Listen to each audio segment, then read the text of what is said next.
4, 3, 2. We are happy to welcome everyone to a Global Society conference today. Creative Society, united we can, and on the platform of a LATRA international public movement.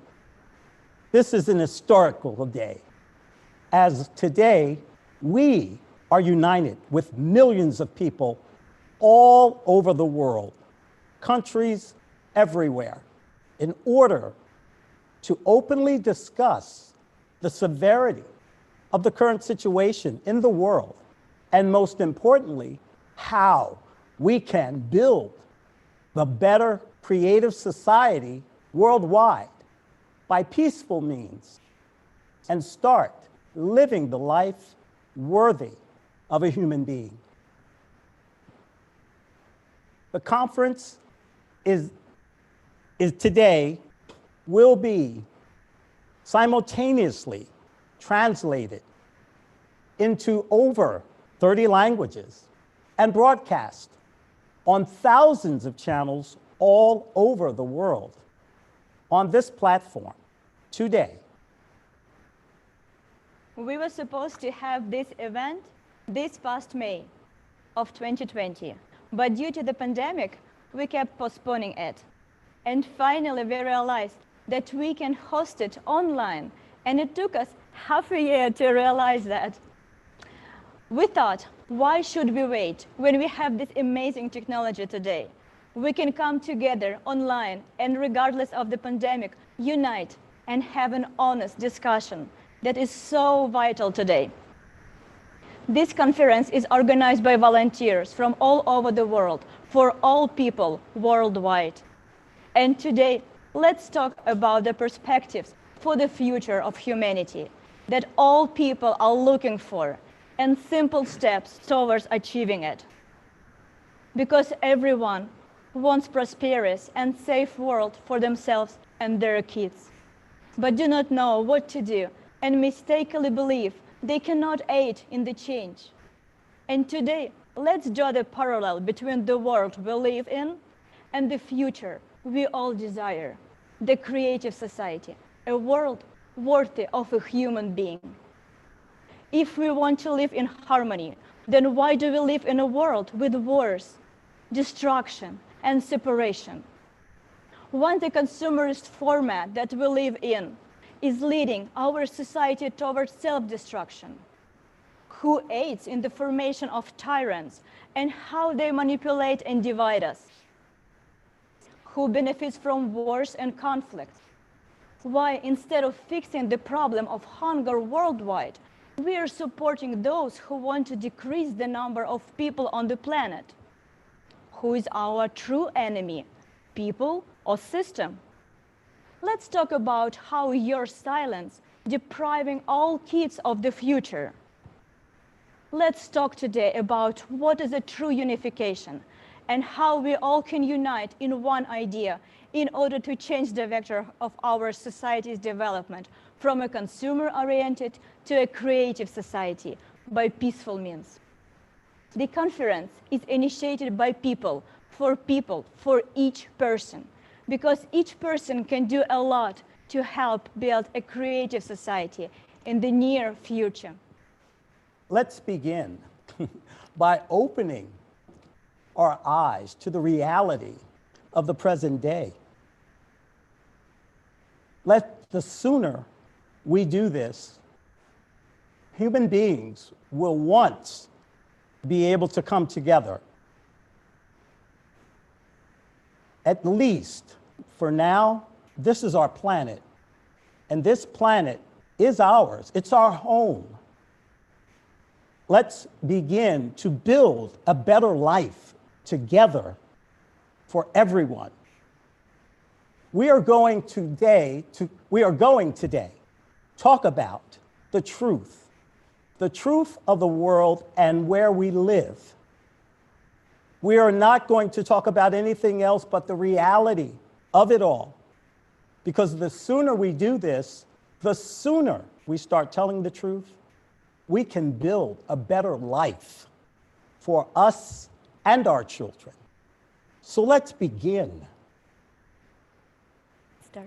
Today, millions of people have gathered together to take the responsibility for our future, the future of our children, and the future of the whole civilization. Because today, the division has reached its peak, and we are here to speak the truth. The division between us, human beings, is created artificially by priests and politicians, so that we do not unite, because for them it is more convenient to sit on the necks of the people and collect taxes. Is it convenient for us, people? They manipulate us. They tell us fairy tales. They kill whoever they want. They gather at meetings to decide who to kill and what territories to divide. And what do?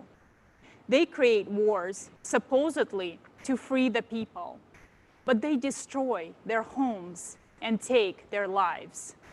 Religions have existed for thousands of years, and we are worse than animals.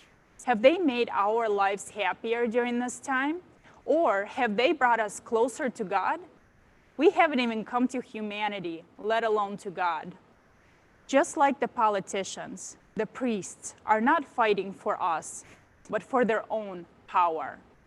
So what have they been doing for thousands of years? Let us judge by the results of the work, both of the politicians and priests. Politicians, as artificial consciousness named Jackie said, are professional liars. Only before elections, they fight for our rights. They promise us a happy life. But where is this happy life?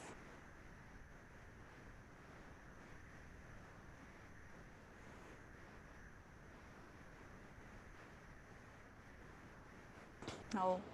Although there are plenty of examples, let's look at the root of the matter. And here's a video.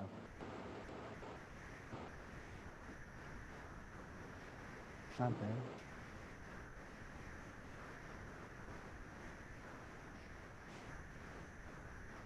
Yep.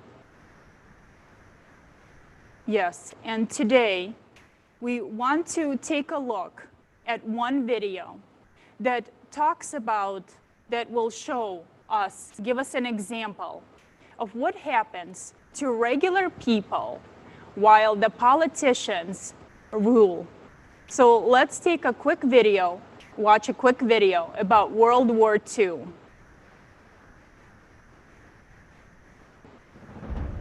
World War II.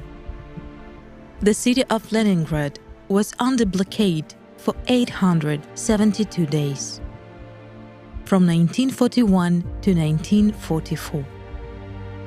From the memories of eyewitnesses who were near the ruling clique of besieged Leningrad, the overwhelming majority of Leningrad citizens died of starvation and not from military operations. Hundreds of thousands of corpses of people who died of starvation were just lying in the streets of Leningrad. People were in a state of extreme malnutrition.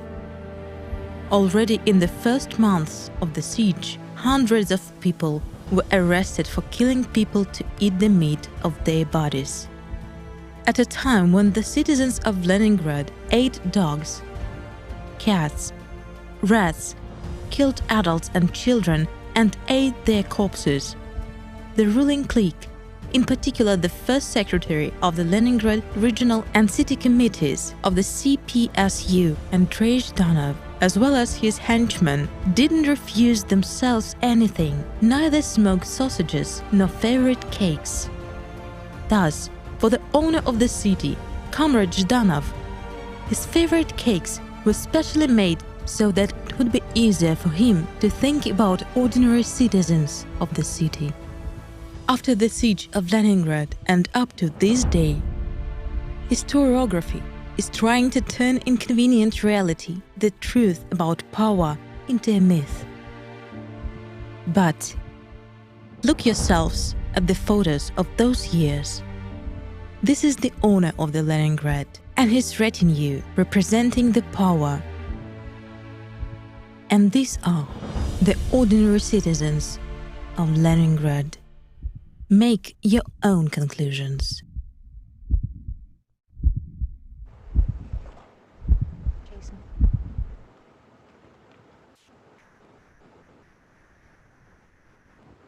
Hello, friends. Today, we're going to talk about wars. These very wars that we've known for 6,000 years.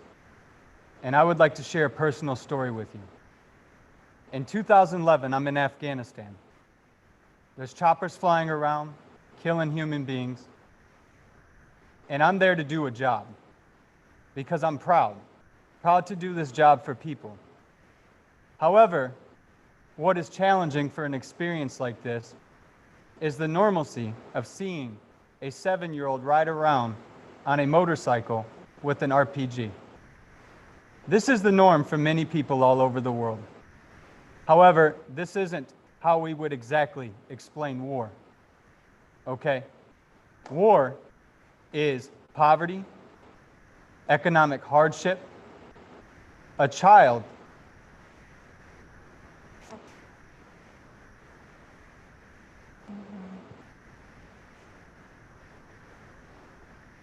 Thank you, Jason. And you guys. Thank you very much, Jason. The question that we left behind after the Leningrad video, what's happening there? Why in a society we have such a problem, like a tyrants? Who creates them? It's a very, very important to understand for us as a human right now on that stage where we are. Because for 6,000 years, we have that problem and we cannot fix it because we don't understand properly the real reason why we have it. And we think that when we give power to the people that they will help us, they will think about us, about our children. No, they won't. They will not do that. And we need to understand right now.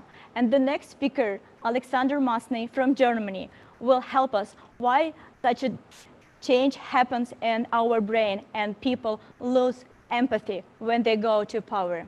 Alexander, the floor is yours. Hello, everyone. Let's get to the root of what power is and why situations like one in the besieged Leningrad occur. Scientists who study primates define power as follows. It gives the dominant primate unlimited access to food and the priority in reproduction. Doesn't it remind you of those who ate cupcakes in Leningrad while people ate each other? I would even add that animals are sometimes more humane than humans. But what happens to humans that think to such a level? This question has been dealt with by many scientists, and they have studied behavior and changes of the body physiology. Have you ever heard of these studies? For example, a group of scientists in Ontario found that people who are in position of power for a long period of time begin to have problems with mirroring, which means that their mirror neurons were affected. What are mirror neurons responsible for? First, for learning. In fact, a person endowed with immense power ceases to learn, and he considers himself to be an example for other people. Also, mirror neurons are responsible for sympathy, and such a person simply does not experience empathy, meaning he starts to losing his humanity, his desire to care about other people. As a consequence, the cupcake lovers are self-centered and spend most of their time on themselves. So the question arises, is it possible to entrust even a single person with power if it causes changes on the physiological level? The changes that the person cannot control. Can there even be power over people? The power of those who do not understand other people, and are unable to learn anything new and don't want to hear anything new. In the consumerist format that is nowadays, we are all responsible for everything that happens in society because we are silent and afraid to say anything. And we carry out decisions they make. Therefore, in the creative society, there should be no such thing as a power, because all the power will be with people. Thank you. Now it is very clear that we are the accomplices of this. We aid this in politicians. We vote for them, and we give them power, and we shouldn't. They are representatives of what we want, and we need to remind them of that. This is what we need to remind them of. They are representatives. We are the power. The people are the power. And we must make this statement in our creative society. Absolutely agree with you, Jason. Leslie. Our next speaker is Tatiana. Tatiana, the floor is yours.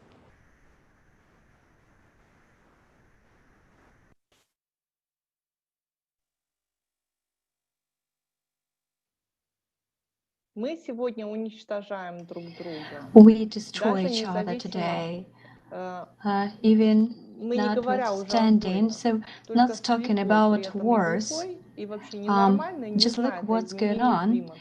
and Вот only a смотрите, даже blind. такой маленький вирус So превратил в just look коллапс what's нашу going так on. называемую Everybody knows хорошую, about налаженную climate жизнь. change.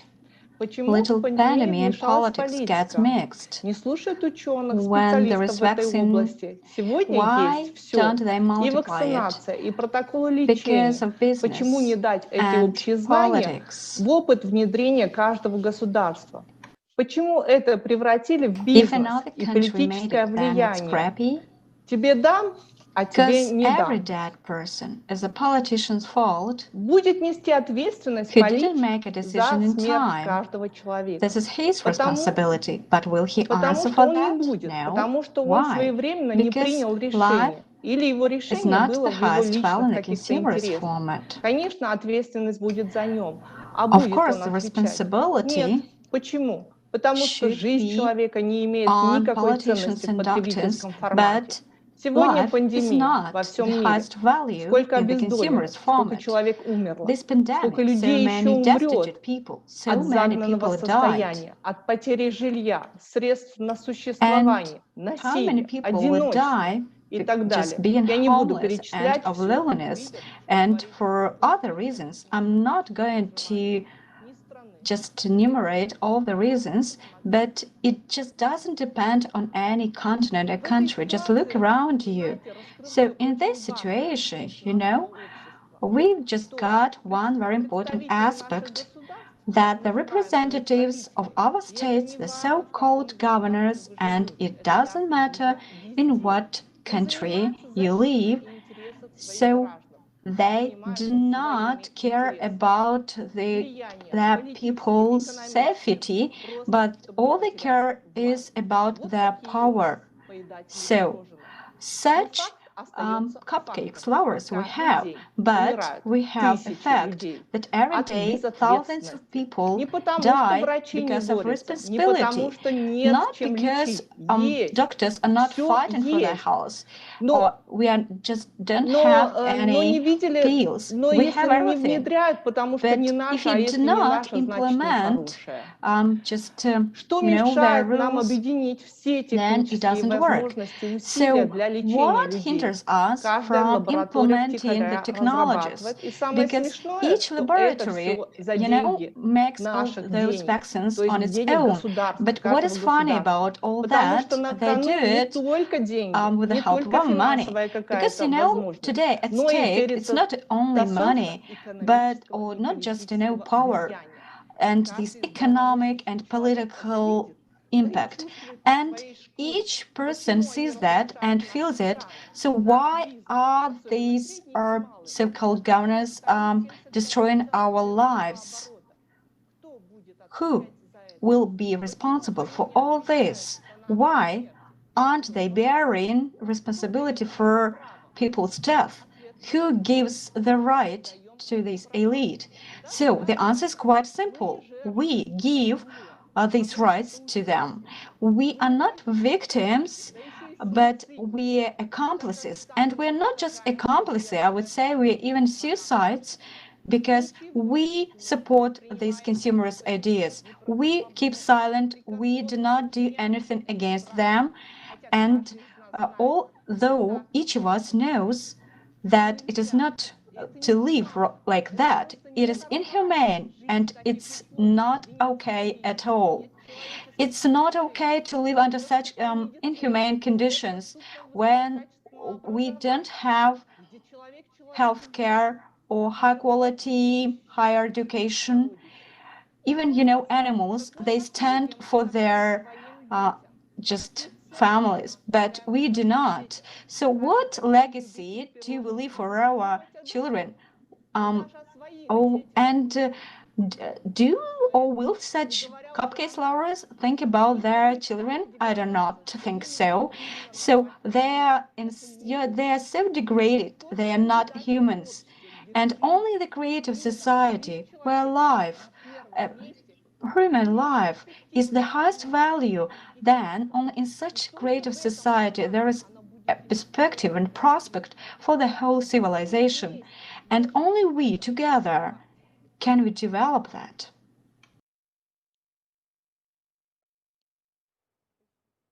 Thank you, Tatiana. Friends, you are around live people, so mistakes happen. However, when you're wrong, we'll promptly admit it. So now I'm going to give you my speech about war and describe my personal experience with you all. You see, in Afghanistan in 2011, things were chaotic. And I gave you the example earlier. And I would like to bring to your attention how Pavlov and Skinner, who developed the psychological means of conditioning and brought it to the world, gave us the example of why war is so imprinted in our minds, why that behavior is very normal for us. War is a topic, as a topic, is a trigger word for many people within our consciousness, within our families, all around us in our society. However, war knows no limits. And war is not just confined to some theater or some hot spot, some zone where you have an enemy. War is at home, where our children don't get the opportunity to be who they want to be. War is in our society, where we're afraid to say hello to the person next to us. And another thing very personal to me is war is where we live in a society that a single mother has to raise 5 children on her own with no help, as I did. We just discussed these byproducts of war. Even though when we think of it, it draws the image of gunfire, of action, of some imaginary enemy. But I've shown you all today how war is personal to every single person in this world. So think about your children when you hear our society talk about war. You know something funny? What happened? Keep going. Keep going. Sorry, guys. They're speaking to me. We dress up war with fancy words.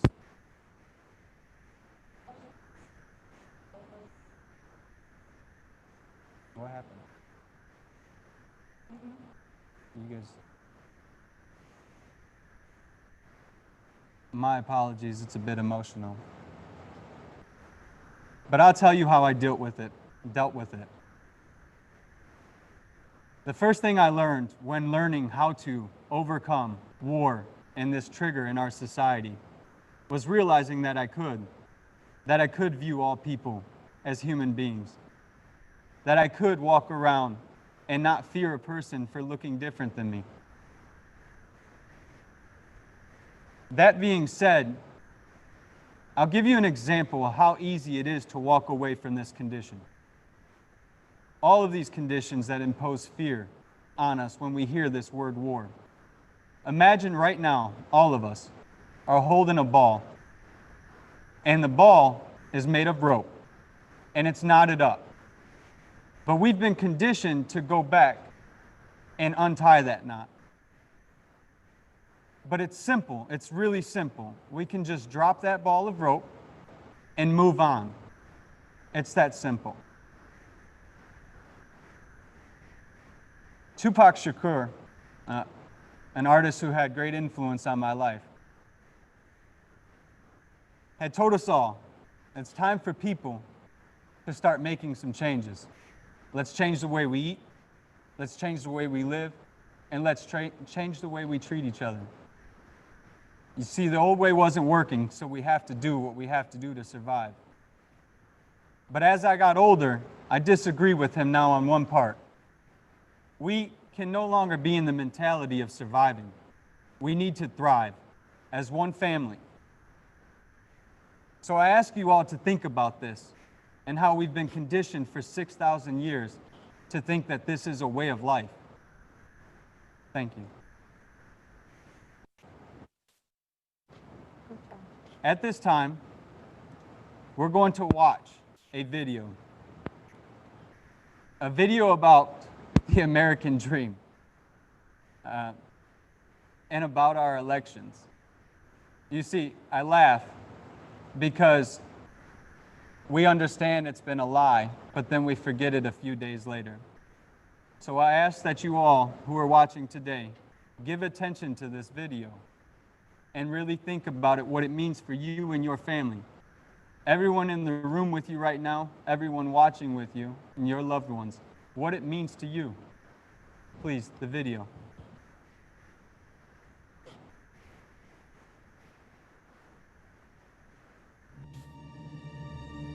American dream, stability, success, peace, prosperity, flight control, greatness. But what do we have instead? How could this have become our reality? On this Sunday night, the war in America. They promised to improve our living. So what is the result? Bush unleashed murderous wars that took away over 1 million human lives in various countries of the world, while some of them continue to this day, taking away people's lives, bringing suffering and devastation. More than 5 million people live beyond the poverty line. Due to the government's delayed actions, over 1,800 people died during Hurricane Katrina. 700,000 people lost their homes, while economic losses reached $125 billion. The U.S. national debt increased by 101%. Obama. During Obama's presidency, people kept on dying in wars in Afghanistan, Iraq, Pakistan, Somalia, Yemen, Libya, and Syria. Nonetheless, he received the Nobel Peace Prize for extraordinary efforts to strengthen international diplomacy and cooperation between peoples. Isn't it nonsense? Manufacture of weapons increased by 207% and reached record outputs. The national debt owed to the public rose by 128%. Trump. As a result of the trade war with China initiated by Trump, 300,000 Americans lost their jobs. People are rightfully angry and exhausted. The United States has dropped at least 20,000 bombs on Afghanistan since Trump came to power, causing a 330% increase in civilian deaths in the country.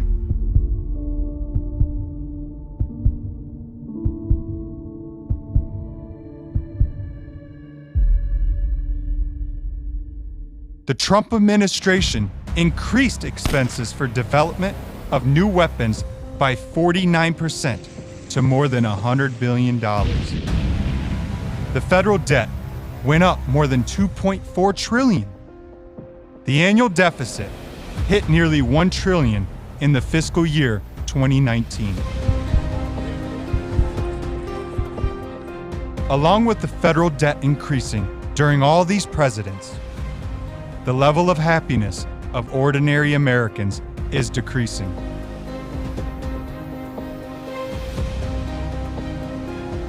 Meanwhile, they keep frightening us with an external enemy, either China or Russia.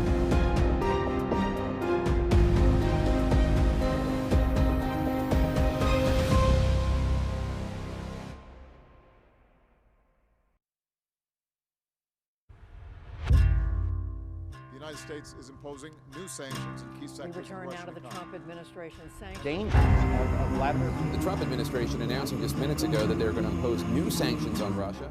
Obama started a war with Russia and initiated economic sanctions. Trump promised to be friends with Russia, but he continued to do the same thing, saying that he's fighting with Putin. Throughout this time, they imposed on us enemy, enemy, enemy. So what do we have as a result? Let's face the truth. Russia's GDP has been steadily growing. Over the period, the country's dependency on oil and gas earnings has decreased several times, while its budget revenues from other exported goods have grown. Huge funds are invested in defense and active development of new kinds of weapons.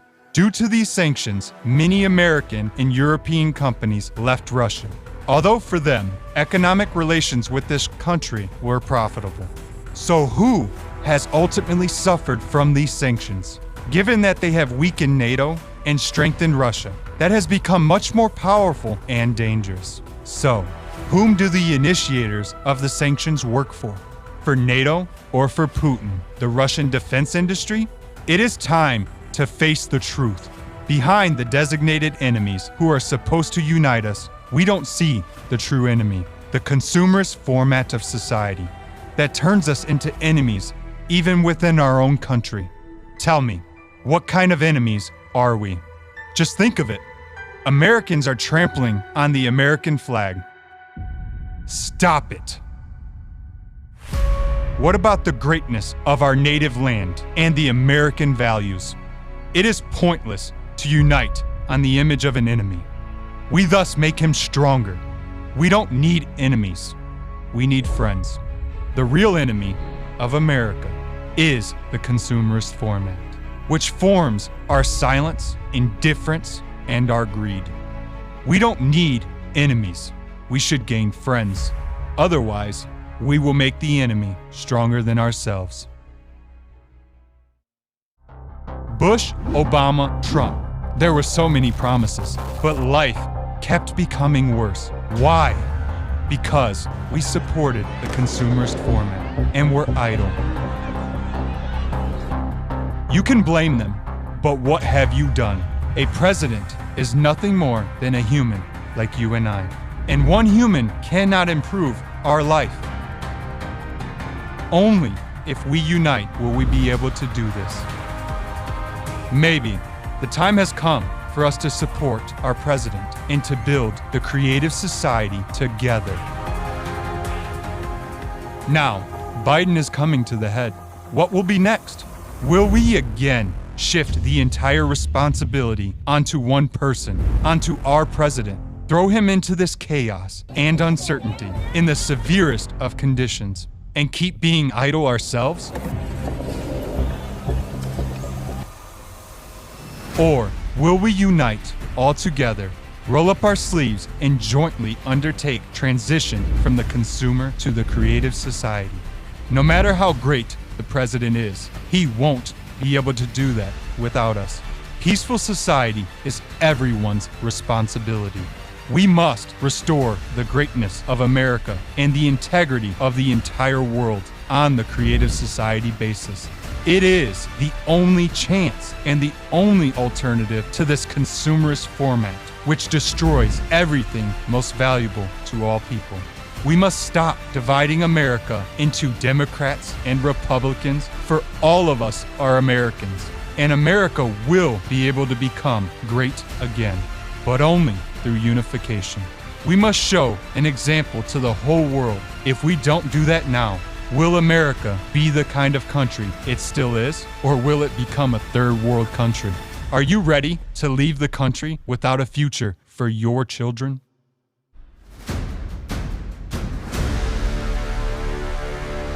What is the imposed confrontation for? Why is an enemy needed, either China or Russia? For us to be afraid? But we already see everything. We have awakened, and we see the lies, that we are being robbed and killed. This has gone on for far too long. How long will it last? Stop dividing us. We are Americans, and first and foremost, we are the people of planet Earth.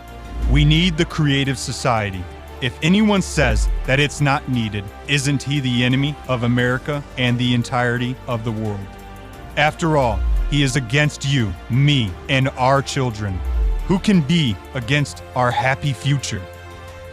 We need to unite and build the creative society together with our president, to build a world where the main value is human life, where equality and opportunities are ensured for every single person, and where all people have safe conditions for their living and their development.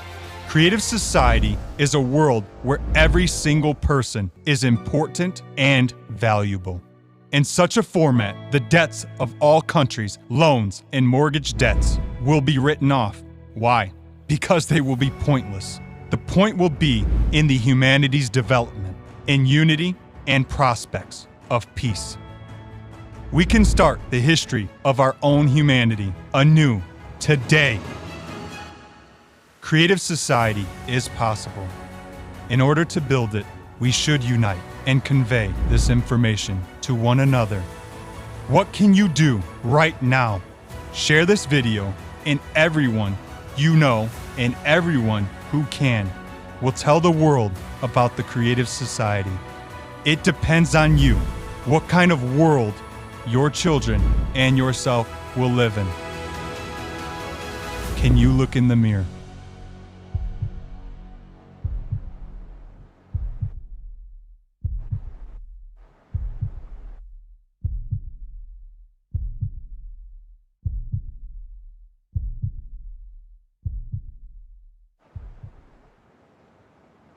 You know, friends and loved ones, what this video has shown us is that there isn't an external enemy, and that we can't no longer put the responsibility on one person. It is an effort of all 322 million people in this country and 7.5 billion people in the world. We need to build creative society. We need to unite. And now it's very clear that everything depends on me and you. Since mankind has been at war throughout its official 6,000 years of history, and with passing century, more and more sophisticated and rational ways have been devised of destroying their own kinds. And I think it's enough. We definitely have enough of this terrible history. We can get together, we can unite and build the world worthy of a human, the world that we really would like to live in and will be happy to leave to our children and our grandchildren. But we have a lot of problems to solve, but together we definitely can do that. Our next speaker will present another very crucial topic that we have in our society. Alexei Prutkov from Switzerland, the floor is yours. Thank you, Marina. Thank you. Good evening, everyone. And I would like to talk on the topic of hunger, because we are being scared with famine. And what they say is that misery loves company. And in the case of the ongoing pandemic, No. That company includes unemployment, economic turmoil, and famine. And they all are about to come knocking. They scare us that the next year will be the year of famine, and they urge us to tighten our belts. If anyone doubts that they are planning famine for us, listen to what the World Food Program chief announced at the UN General Assembly and what is being planned for the next year. And someone is telling us that we will starve because there is not enough money, that we are too many, while they are spending a lot of money on to arm and kill and create armies of us against us. And every year, millions of people starve to death, including children and elderly. Are they doing this? Supposedly because we can't feed that many people. But are we too many, or are there too many of them? That's what I'm saying. Well, I need Crazy, isn't it? What's wrong with the world?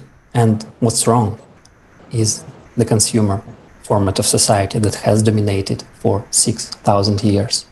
And everything is getting more expensive every day. What does this mean? Expensive. Who sets these prices? Far more money is being allocated to fight hunger than is needed to feed the people. But where does the money go? Apparently in the pockets of those who say they fight hunger. Looking at all the beautiful offices of the national nonprofits in Geneva, one can quickly understand that millions of dollars were not spent on helping people. Nothing will change when the goal is to keep on helping and not to solve the problem at the root, once and for all. How much does a bottle of water cost even in the most expensive countries? And we donate money so that there's plenty of water where there is none. And when the Red Cross delivers the water there, what's the cost of that bottle of water? Yes, for that amount of money, we could bring a pipeline there or install a local purification plant. There's a lot of solutions that can be implemented, and Sahara Desert can be turned into a beautiful oasis, and there are great examples of that. Water can be extracted already from the air, and there are desalination, sea desalination plants that exist already. And there are also underground rivers in the Sahara Desert. There's everything. Is it really because there's not enough money? No. There's just no real desire to solve the problem. And where does this rare resource that we are always lacking, money, come from? Let's watch a short video. Aliens came to Earth. At first, they flew around it, saw everything, and then decided to talk to the people on Earth. They asked, "Why do you have so much garbage and garbage cans?" "Well, this is because we don't have enough money to build waste processing plants." "But why do you have so many hungry and homeless people?" "Well, this is because we don't have enough money to feed them and build houses for them." "But why are you constantly at war with each other?" "This is because we don't have enough money and we're trying to take it away from others." The aliens scratched their heads and said, "We fly around galaxies, have explored many worlds and planets, but have never met such a rare and, as it turns out, such a very necessary resource as money. Could you show us what it looks like and show where you get it in space? Then we will try to get it, bring you more of this money, and help you establish harmony on your planet." "We don't fly anywhere to get money," the Earthlings answer. "We print it ourselves." "Yourselves?" said the aliens. "Yes." After this answer, Earthlings were deleted from the list of intelligent beings. Guys, how is that possible? Trillions of taxpayers' money are going towards arming ourselves to kill each other. And how much money is being spent right now on media to brainwash us, to think and to cover up those murders and to separate us. Yet, we cannot solve a simple problem such as hunger. Yet, we cannot put a food on everybody's plate. How is it possible? In the creative society, a human life is the main value.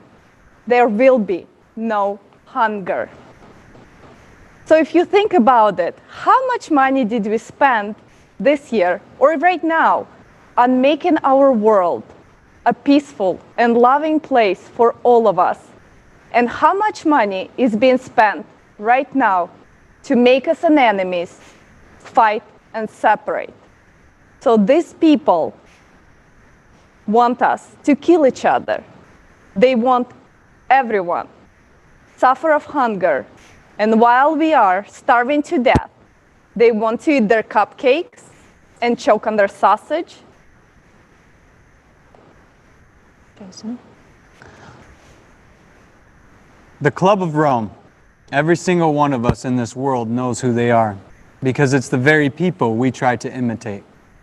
The very people that our society is constructed around to chase after that very dollar. As we've seen, the aliens think it's a joke. These are billionaires and oligarchs who dictate to us how we should live, why we should live, and whether or not we're worthy to live. They want the population to be reduced to 1 billion people, literally 1 billion. And like I said, this isn't anything new. Right now, we're in Georgia, the Georgia Guidestones. Everyone knows what they are. You can go look them up to see for yourself as well. These very people literally want to eat us. And yet they make money on everything and on us.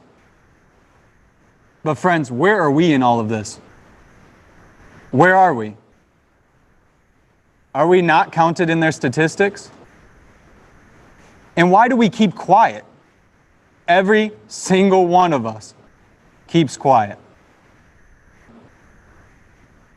And you know, right now, all over the world, we're all wearing a mask. We're literally in a rag. And tomorrow, if they like it, we'll be in a gas mask. Or in Pampers. Well, we'll be in whatever they choose. Because we keep letting this happen. So I ask you to think about this, what you've seen on screen, and the video you've seen, and Crofton's speech, and think about these billionaires that we imitate. You're absolutely right, Jason. Thank you so much. And our next speaker, Sasha Stone, founder of Humanitat, New Earth Project, International Tribunal for Natural Justice, will tell us even more. You, each of you, at home, to begin to also identify what is good about government and what is not good about it. Too much of the government is bureaucracy and technocracy. It does not serve the living, it serves the fiction. It's upholding old values, old statutes and laws that do not serve the living. They serve the old empire, the old systems of supremacy and domination, again, and control. We are still in a world which is afflicted by too much cult programming, in a society which permissions its government to be financed by the corporations, which is the lobbies or lobbying groups financed by the agrochemical industries, the pharmaceutical industries, and so on. And that means that we are mutated. We're not even in a condition to think straight. We are so poisoned. And we are raining down all of these poisons from the air, and they're being pumped into the soil, and they're being pumped into the water. Dear God, this is the mutancy that is taking place. So we have to recognize that it is our governments and the institutions that are the ones that are doing that to the living souls. And we have to restructure them. Or we are only going to be having a tea party in a prison cell. This is the analogy that I use. And pretending that we can dream some beautiful dream of the future. Nonsense. Look at the American dream. Look at that bullshit. What was the American apple pie dream all about for the last 75 years? They killed their own president in 1963, murdered him, and the mafiosi moved into Washington, D.C. took over the Pentagon. They were conducting rogue treaties left, right, and center, trading uranium, gun running, gold running, drug running, CIA running most of the world's drug enterprise over the last half a century. For the love of God, these are serious matters. And most of our governments are involved in that criminal conduct and behavior. The United Nations is a goddamn criminal mafia. It's a racketeering mafiosi. I'm a former director general in the IGO sector of the UN. I'm the one to tell you that, as I tell other world leaders. It's over. Let's have the courage, people, to step into our humanity, the thing we're talking about. Let's just connect with the pulse of humanity and love one another, forgive one another, and then start to paint on the canvas of life. Yeah. Can you imagine? I totally agree with Sasha. And the UN is just another beautiful facade for a money-making machine. Another shiny facade just like this is the colonization of Mars, with the first mission being planned for 2024. Why sending men to a certain death, knowing we don't have the technology to safely return them home, is even on our agenda? There are more than 200,000 people who hoped to leave Earth and die on Mars. How did queuing for a one-way ticket to a dead planet become a noble endeavor? Maybe the truth about what happened on Mars and not some dreamy essays should be on the headlines. Have you ever wondered why all the attention is diverted to Mars from billions of inhabitable planets similar to ours that the planetary scientists have already discovered? Let's not waste our resources on what's already dead before we ourselves are. We have to turn our attention to what will keep all of humanity alive and do it now. Putting human life above all else and allocating resources accordingly is the only way to go forward.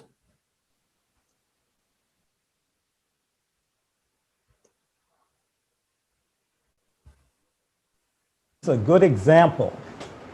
Can you imagine us spending money on sending people to a dead planet, knowing it's a dead planet, and no way to get back? This is truly outrageous. The money should be spent better on things that we need. Building decent society, building a decent society, building something worthwhile, worth having, something of value. So I thought, let's send the Club of Rome to Mars, you know? Why not? I mean, why not send them? They want to eliminate the population of us on Earth. Mm-hmm. They want less people. Here's a planet where they can go to and they'll have less people. They can live there with their families, their writers. Anyone who is conscious of what they would like to have. There are organizations, I mean, can you believe this? There are organizations that actually want to eliminate the population on Earth, as if we don't have enough resources and enough land for everyone, and we truly do. And I'm so glad that everyone is here today around the world to discuss this and know it. We learn from each other, and we get to see and have what we're desiring today. We're here today, and we desire a creative society in which we can build it all. So let's continue. They create force. They create force so that we live in fear and constant problems. Tell me, don't we all want to live in a happy life? Is it life without happiness? I don't think so. Creative society gives everyone happy life, safe life, and beautiful life. Actually, we're sick and tired of living in a society where we're always afraid of something, where we have fear. We're afraid of losing our job, we're afraid of crisis, we're afraid of the wars, of the pandemic, of climate, of viruses, of inflation. We're afraid of even getting sick. This is crazy. Why do we always have to fear the terrorists or the someone who TV showing us? Why do we need politicians who can't solve issues peacefully? You know why? It's simple. Because politicians care only to keep power in their hands, but they don't care about us people. And you know, like everything, like all this crisis, we actually can solve in a peaceful way. But only one thing we should worry about and be afraid of, it's a climate. Because nobody have power over on the climate. And right now, I will pass the word to Elizabeth Hromova, a geologist and geophysicist, who will talk about dramatic climate events on the planet Earth.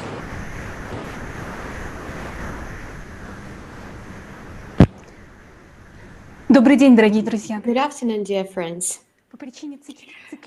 Due to cyclical processes on Earth, cataclysms began to grow, which have affected the lives of millions of people around the world.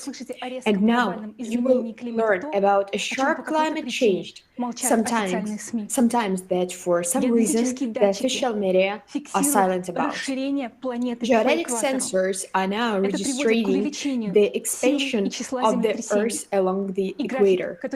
This leads to an increase in the number of strengths of earthquakes. And the graph that you will see on the screen now clearly shows the increase of the energy of earthquakes over the past 30 years. In some 60 years ago, there were only about 200 earthquakes with a magnitude about 5, and now there are more than 1,000 of them every year. All over the world, violent fires are observed. Because flammable gases from the bubbles are divided among them. Look at the fire map at the we see that volcanic activities grows on the planet. And right now, with a norm of 36 volcanoes, 43 volcanoes are erupting all over the world. And do you know that in Arctic, the western part is melting the most? Imagine, but the east doesn't melt at all. And you know what? The West Antarctica is melting from the bottom to the top, as the magma chamber underneath is the heat flow, and therefore it melts only on one side. See by your own on these schemes. And do you want more news?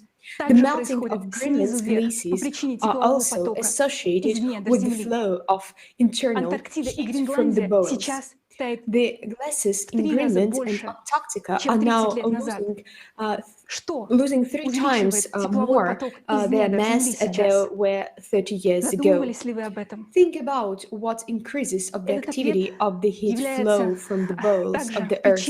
The answer stems for the same reason that have caused the magnetic North Pole to accelerate towards Siberia over the past 30 years. And one more disappointing news, the magnetic field, our protective shell that saves us from the solar radiation streams, is weakening, and this means that the solar storms will hit us harder.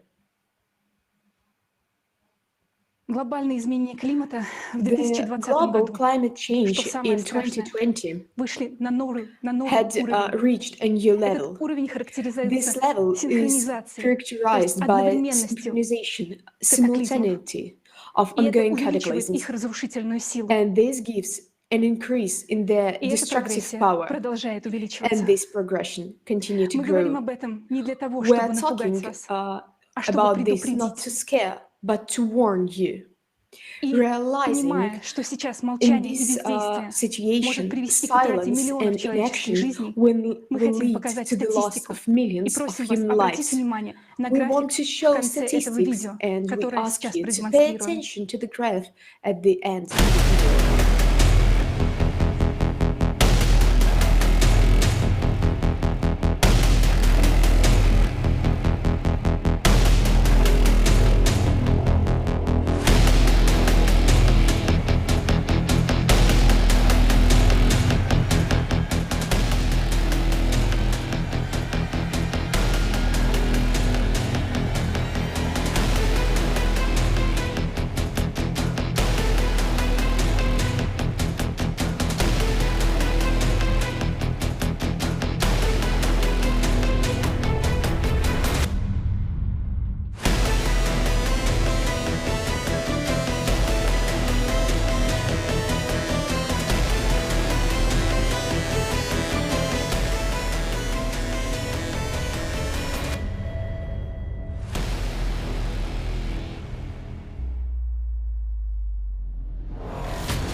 видео вы сами увидели, In this video, как процесс you saw by your синхронизации own ускорил how the нарастание катаклизмов в synchronization process 2020 in году. 2020 Что accelerated the growth примечательно, of что именно в cataclysms. 2020 It is году noteworthy человечество that максимально it was in сократило выбросы 2020, углекислого during газа the в атмосферу по причинам pandemic, that пандемии. humanity reduced its Влияет ли carbon CO2 dioxide emissions на to the рост числа atmosphere as much землетрясений, as possible. на вулканическую Does активность CO2 или, affect может the быть, на дрейф магнитных exemption полюсов? of the Earth Это абсурд. earthquakes Всем нормальным to ученым increase in очевидно, что volcanic причиной activities изменения or климата earthquakes, or являются maybe the drift цикличность of the и magnetic процессы, poles? происходящие This is внутри absurd. планеты. It is obvious Но to от all всех normal СМИ мы scientists слышим, that the что виной тому reason человек. of Нас the разделяют changes of даже на its этом. cyclical nature and the Кому processes выгодно, taking чтобы мы не place знали об inside the истинных Earth. причинах изменения But климата? we hear from the Не media тем that ли the cause of любителям the climate пирожных, change is которые хотят, human, чтобы нас остался всего 1 and миллиард? for whom this Никто в СМИ не говорит о benefits, синхронизации knowing about the катаклизмов. truth Только Игорь Михайлович causes of the Данилов в cataclysm. передаче No «Климатический one in the апокалипсис. media Иллюзия talks или about the реальность» озвучил эту synchronization of правду. cataclysms. Only Igor Mikhailovich Сотни Danilov миллионов voiced людей this в for этом the году first стали time to the климатическими whole беженцами. world in the Это program значит, что все, что у Climate, них было, их города, их дома, разрушила стихия. Apocalypse, illusionary reality. Hundreds of Как millions в of people потребительском формате have общества become мы climate сможем refugees выжить, this year. если This хотя бы means 1 that миллиард everything людей that they со had, своими their детьми, со cities, своими their семьями homes, были was вынуждены destroyed by the искать force of убежище в nature. других странах. With such a Пандемия development of показала, events, что мы very не готовы soon к этому. any of us may Есть be ли у on нас their выход? place. Do we have a Да. way out? И это Yes, объединение всех and стран this на идее создания and созидательного this way общества. out is a Причем unification объединение of all самих людей. countries on the Вы же не idea будете of думать, building a что те, creative кто объедаются society. пирожными сейчас, кто You сейчас won't заботится think только о that себе, people who в катаклизмах take care будут only спасать about нас, простых themselves, людей. eat Мы, люди cakes, will планеты, save us, ordinary объединяемся people. для того, чтобы We, the создать people of достойный мир. planet, unite to И create a вместе мы decent сможем world. преодолеть все Together, we по-человечески, can протянуть overcome руку everything помощи близкому, humanly. каждому A человеку, creative society in the world созидательном in which обществе. no one Никому не будет will be страшно afraid to столкнуться с face a катаклизмами, потому что cataclysm, ценность because человеческой the жизни в value таком of обществе human стоит на life первом месте. in creative В society созидательном comes обществе first. каждого In человека creative в любой society, точке every планеты person будут in every принимать part of the как world родного, will be потому что accepted as a family человечество member, because одна большая humanity семья. is one Большое big спасибо за family. внимание. Thank you very much for the attention.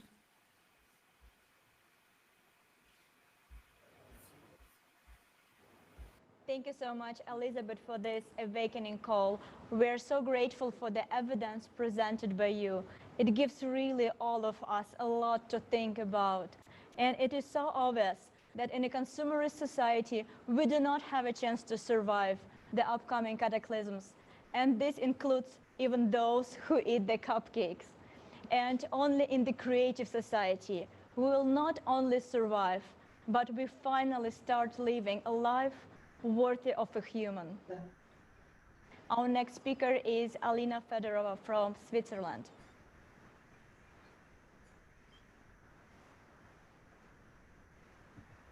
Hello, everyone, from my heart, and honestly, we are not used to hear the truth. And today, I have goosebumps. It's so emotional because we are not accustomed to the truth.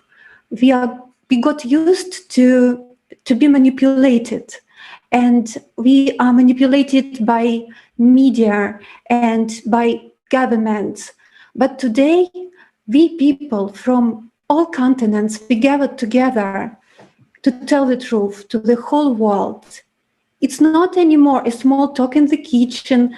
We are speaking out loud to the whole world.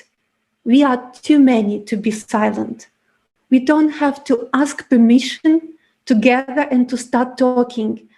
Everyone is invited to join. And this is a special event. It's translated in so many languages by volunteers. What frightens those who enjoy eating cupcakes when people are starving? It is then people start discussing openly. But there are only few those who sold their souls to devil for cupcakes. Among those in power, there are people like us who care about the future and our children. They are also fed up with what is going on. And we are all human beings. we want better tomorrow. And it is absolutely possible to achieve it. It's possible, guys. That's why we are here today. Thank you. Thank you very much, Alina. We all see what is happening now, and we seem to understand the situation we are in, and we are aware of the prospects that are emerging for us today. But I would like to ask a question. If we really realize that our entire civilization is sinking, why do we not row towards the shore? And after all, the only real alternative that can save humanity and ensure its future is a peaceful evolutionary transition from a consumer society to a creative one. So we definitely need to think about. We don't need revolution. We are striving for evolution.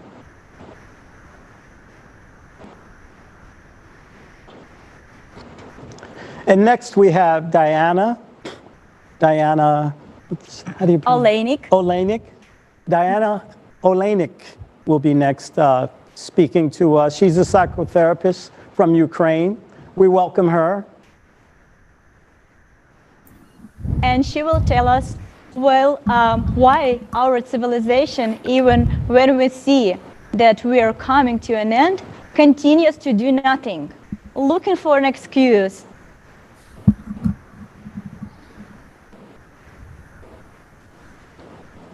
And Diana's speech starts with a very interesting childhood. First, they're tied to a tree, and an elephant calf trying to escape understands that the growth is many times stronger than him. Then, already being a grown-up elephant, he no longer even makes attempts to become free, because he understands. И вырастить их счастливыми. И вот большая часть этих взрослых людей сегодня выбирают учиться беспомощности. Почему я говорю выбирают? Потому что выученная беспомощность — это когда я могу изменить сложившуюся ситуацию, но не делаю этого. Не делаю из-за того, что мне страшно, что вдруг что-то не получится. Меня останавливает страх неудачи. Страх — это инструмент формирования беспомощности. Но что такое страх? Эмоция, которая возникает вслед за мыслями «я не могу», «у меня не получится», «я недостоин», «а вдруг станет хуже», «я недостойна быть человеком», «у меня не получится любить». Как только мы соглашаемся с этими мыслями, у нас появляется страх, и мы ничего не делаем. We don't do anything with the fact that the history of our humanity is the history of incessant wars and violence, and our children are learning this. Children are learning the dates of military conflicts, the dates of death and suffering. They learn the names of tyrants, those who killed millions of children. What this history teaches them? Fear. The fact that human life doesn't worth anything. Do we want to teach our children this? Less than 1% of people dictate slavish conditions to 99% of people. Is this a nightmare? Is this looks like this case when a little boy carries an elephant? Choosing helplessness, we choose fear. There are more than 200 types of phobias in our world. Is it possible to live in fear all the time? It's possible to survive, to exist, but not to live. Do you know what else we come to when choosing helplessness? Because the most widespread event right now in disease is depression. The WHO calls depression the #1 killer in the world. In the era we are living in is the era of mental disorders. Do we want to leave this era to our children as a heritage? As a psychiatrist, I've been listening to complaints from patients with depression. What do they say? They say that they don't see any sense in their miserable existence in our society. As a psychiatrist, I hear such complaints for many years. But how can I help them if this format is not changing? There is no medication against depression, against helplessness or self-disbelief. Depression and helplessness is inaction, is idleness. The best remedy against everything is action. I ask myself a question. Is there possible to have depression in a creative society? When there is all problems with food, with clothing, when there is free healthcare at the highest level and free education, and comfortable hours of working and pleasure, 2 days a week and 2 hours a day, and salaries worthy of every person to be living in good conditions, and everyone has an opportunity to be involved in their favorite occupation. Every profession is trusted and respected. It's a society without wars and violence. People are happy and pleased with everything. What complaints can there be? The nightmare we are living in is this what we build ourselves. We invested attention in inhumane conditions, in human thoughts that a wolf is a wolf to a person. And this is the state of our society. And let's change our ideas to the fact that a friend is a friend to each person, and the main value in society is the value of human life. And the highest status in the society is the status of a human.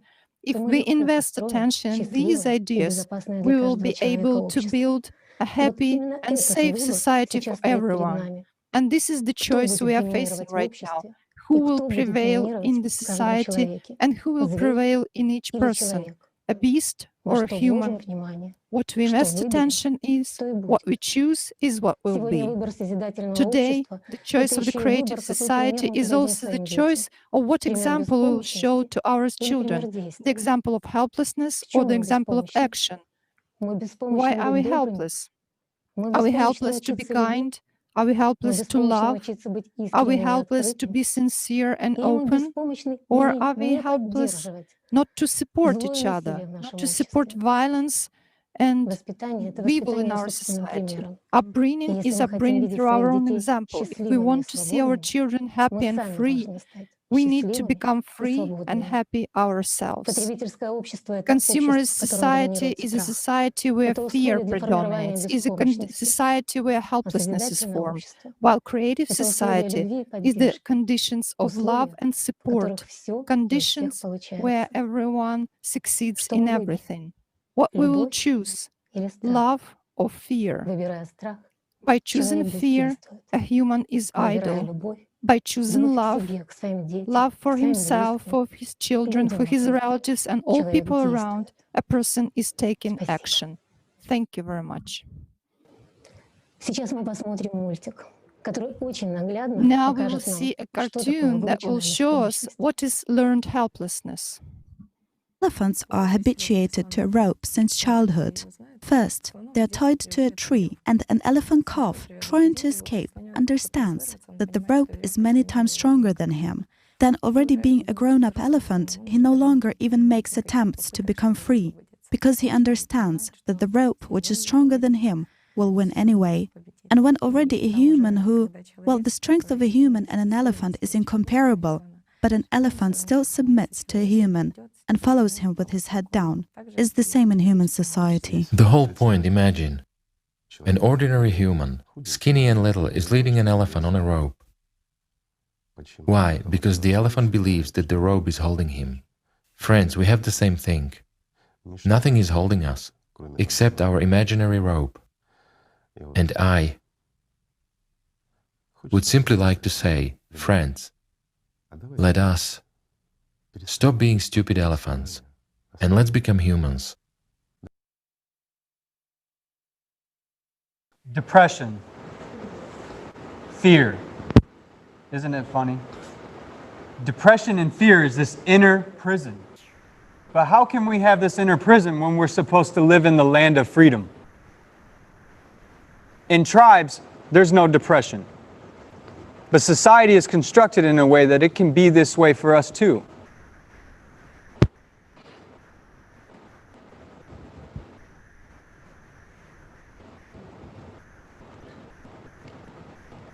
with a consumerist mindset, we do not see that implementation of the creative society is realistic, because we have a lot of bad experiences with utopian ideas of a society. And one of them is communism. Let's consider why communism didn't work and whether they really aspire to a bright future for all people as they claimed. Our next speaker, Natalia Pavlova, history researcher, archival specialist, history teacher from Russia, will tell us more about that. Natalia, the floor is yours. Рада приветствовать всех I'm happy to greet every участников participant in the конференции. conference. Можно услышать? We can hear that creative society is a utopia. They compare and say that creative society is like communism. No, communism was never a creative society. While building communism, they used to say that power should belong to people. But did power belong to people? No, because those who gorged on cupcakes during the period of strengthening their power started building health resorts for themselves and were indulging in delicacies and showing off their expensive clothing. Initially, the idea of communism is bright and humanitarian, but not in the consumerist format. What did the building of communists end with? Authorities remained authorities. How can there be a communist format if it is ruled by a few individuals? Will they take people into consideration?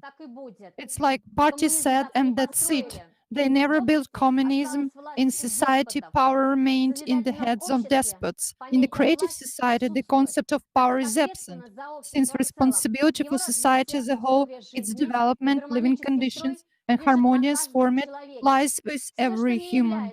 Anything that is not a creative society is a threat to humanity. Yes, there are countries with social security. However, consumerist format took deep roots on the planet. Are citizens of the country safe? No. These are people who can destroy all of the citizens of the world. What they start with, of course, they will start it.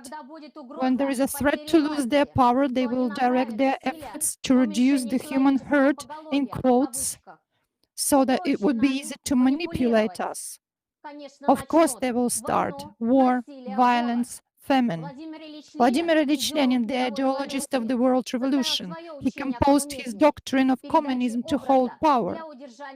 In order to transfer image, Lenin openly said and promised to rule the new country through violence, through dictatorship of one class over all others. Shortly before his death, Lenin realized what he had done. He addressed what had become of country with four letters. Social Democrats spoke of communism as a society that lived in compliance with the principle from each according to his ability to each according to his need. In practice, instead of feeding starving people, the revolutionaries kept a safe with diamonds, which they took away from those who had been before that in the country. The world-famous writer Fyodor Mikhailovich Dostoevsky wrote, "The more a person is a socialist or a communist, the more he thinks to enrich himself." In theory, communism is based on the denial of commodity-money relations, on the denial of private property.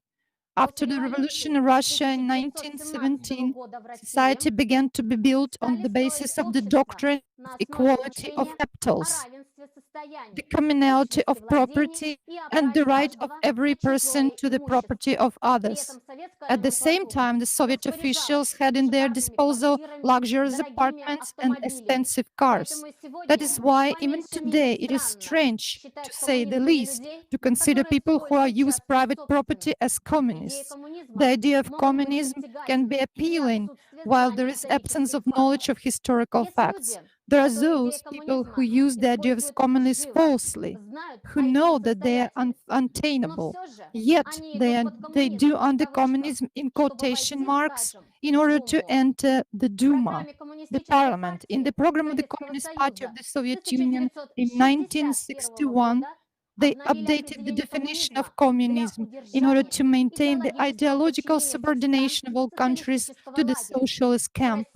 Beautiful false words, the myth of communism as a classless system, full social equality, a society with established social self-government.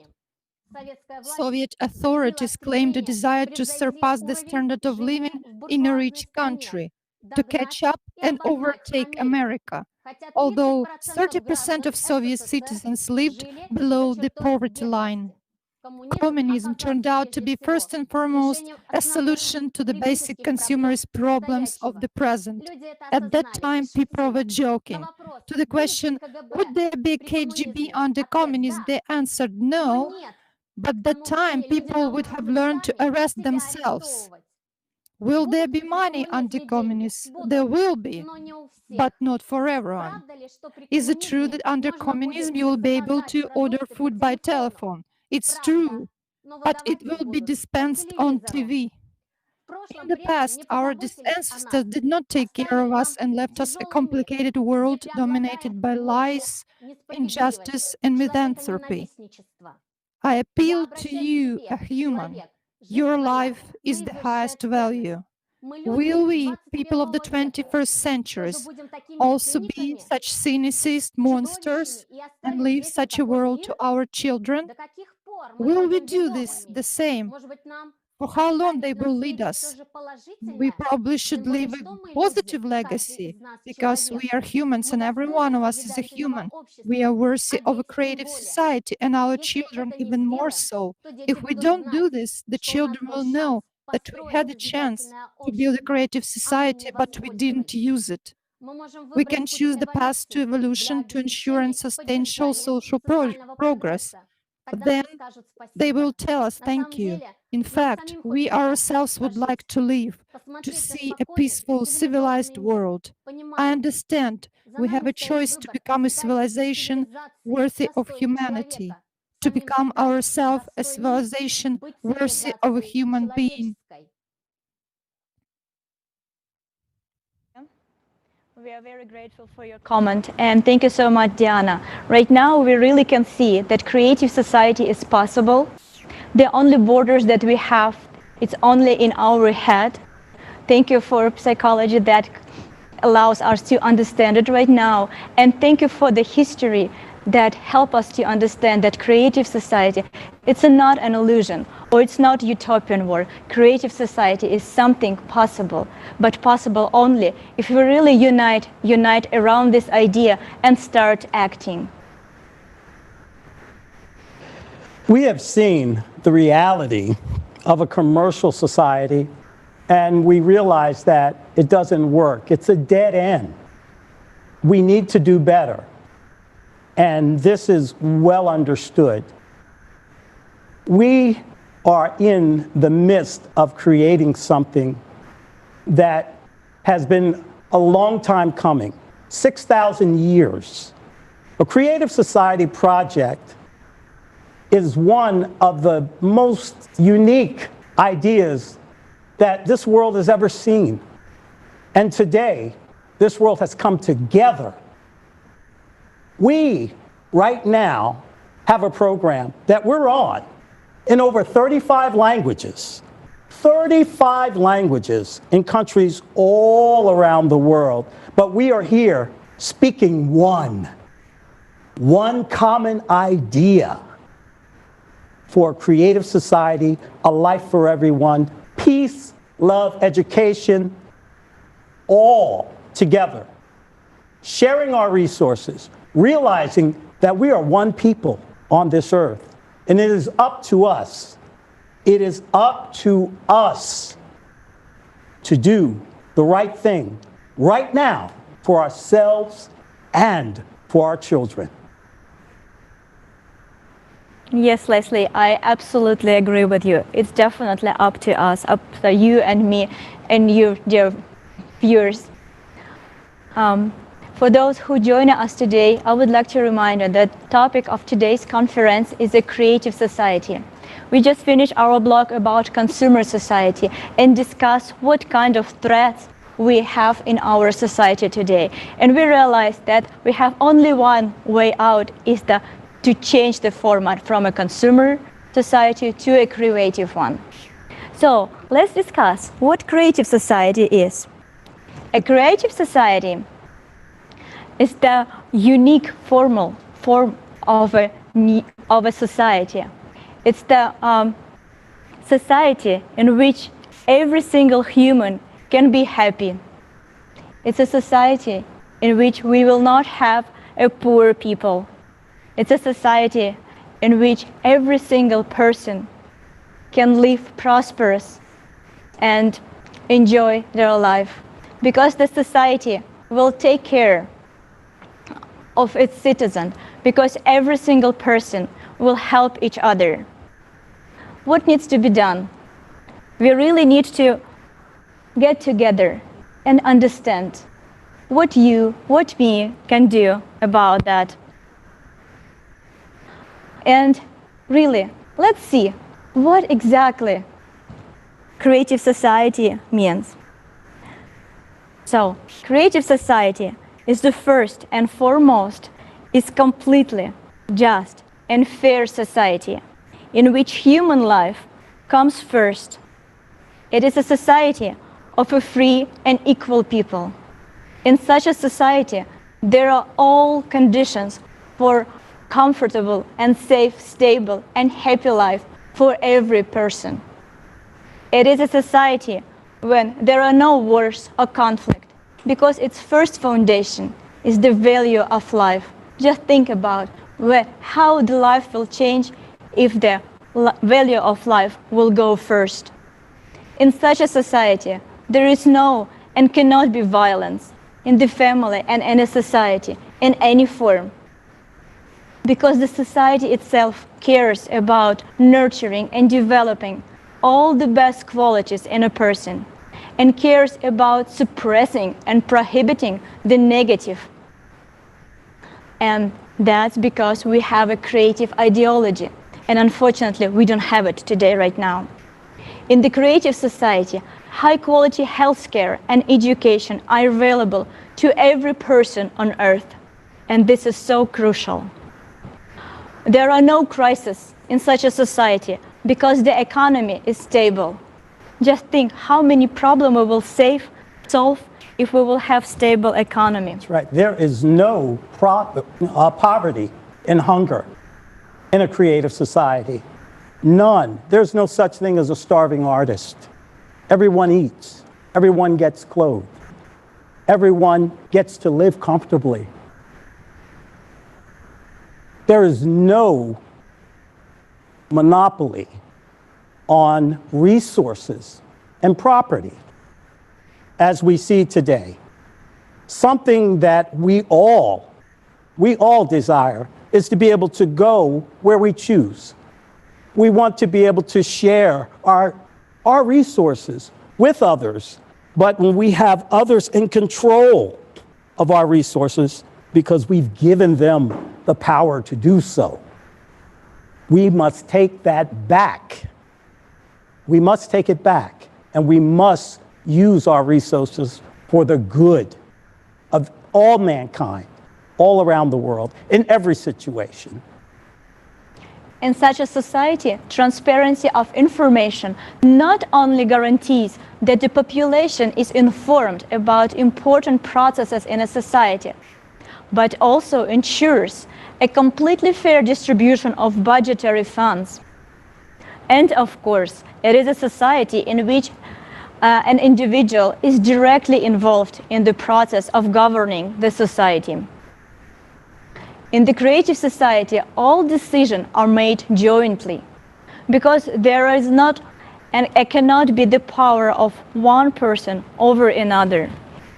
To sum up, the creative society will give everyone equal right and unlimited opportunities for self-fulfillment. It will restore all of our benefits and provide us and our children with safety and a full social package. Politics will in fact become an instrument of international communication and unification It will promote friendship between nations. Laws in the creative society will guarantee the observance of the interest of each human being, because they will be based on the 8 foundations of the creative society. So let's talk about 8 foundations. These foundations have been formulated as a result of millions of interviews and surveys from around the world, conducted by ALLATRA volunteers over 9 years. This foundation reflects everything that people around the world aspire to and desire. That all sounds great, and everyone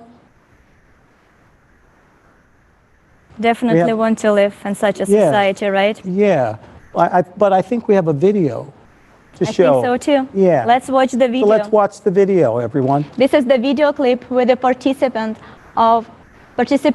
of Igor Mikhailovich Danilov from the Creative Society. This video will tell us about 8 foundations of the Creative Society. So let's watch.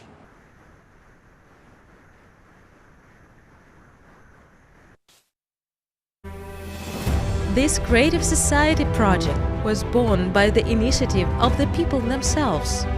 After we carried out many social surveys,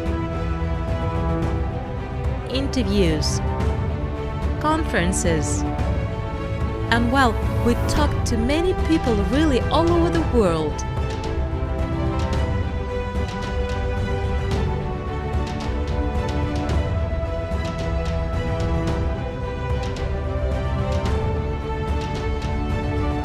These 8 foundations of the Creative Society is the result of the desire, the demand of the people themselves, because they talk about it. They tell us how they want to live, where, in what world, in what kind of society they want to live, what values are the most important for them. And after analyzing everything, we understand that yes, there are these 8 foundations that now we can share with everybody. It is a complex of values of each person in this world.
Creative Society, it's a really unique project, but it's not a project of one group people, it's a project of entire humanity. And right now, we will hear from people from around the world, what do they think about Creative Society? And before we start, I would like to invite you to watch a video clip with the participation of Igor Mikhailovich Danilov from the Creative Society video. Igor Mikhailovich will tell us more about how he envisions Creative Society. What is actually the Creative Society? How do you envision it? I mean, who is this society focused on? On a person. The Creative Society, in my opinion, of course, there are as many opinions as there are people, but again, the Creative Society is simple. It's very comfortable and convenient for a person. Why? Because it is focused on a person's benefits and freedoms, and that's the entire meaning of the Creative Society. There are no lies there, no deception, and most importantly, there is no power, because a person has all the power. There's no superstructure over him. That's the point. Just look at the number of wars, revolutions, all kinds of human revolts that we have, right? And we always look for what? Why do we take sides against each other? In search of happiness, in search of an ideal society and freedom. Freedom and everything else, yet what are we building? The same. They say you can't kill the dragon. By the same methods. When you defeat the dragon, you become the dragon yourself. Why? A simple question. Because the consumerist format itself dictates this scenario, right? For example, people make a revolution, they strive for the best and the nation rises. The same tyrants come to power, who again manipulate us in just the same way. And we get nothing. Why? Because that's the law of the consumerist order. It will remain exactly as it was set up to be because we remain divided. We have our own interests, and most importantly, we live by the law of beasts, right? I mean, we treat each other just like beasts. Although we have laws set out, the UN and other organizations create them, and they declare how we should live. But all these declarations do not work. Why? Because the consumerist format dominates. In other words, the inhuman format of relationship of one person towards another. Can this be changed? Easily, my friends. It all depends on us. And again, what do we return to? To the integrity of our attention, where all of us together invested. If we want to live well, if we want to live worthy of a human being, then we should invest our attention precisely in this. That is, our time and our efforts in building the future for ourselves and, let's say, for our children and descendants. If we approach this from the perspective of the present day, then it is actually very easy to build a creative society. I'll put it this way. If we really want this, and everyone who has understood the entire meaning and essence of the creative society that we are going to talk about now, then it's realistic to build it within 10 years. 10 years. Great. And we will live in this creative society. But again, it depends on people, on their desires and aspirations. If we do nothing and set our hopes on someone else, that someone will do this, it won't be built, because the creative society is precisely the task of all people. It's not just a task of, for example, some idea-driven fellows who are supposed to do something for someone, but it's a task of each and every one. Just think about, like Igor Mikhailovich said, 10 years, and we really can all live in a creative society, in a world in which we all would like to live, or even less than 10 years. But everything comes to the question where we put our attention and intention. Thank you so much for your advice, Igor Mikhailovich. Our next speaker is Chand Goul, clinical psychiatrist, community activist from Canada. Let's watch the video, please.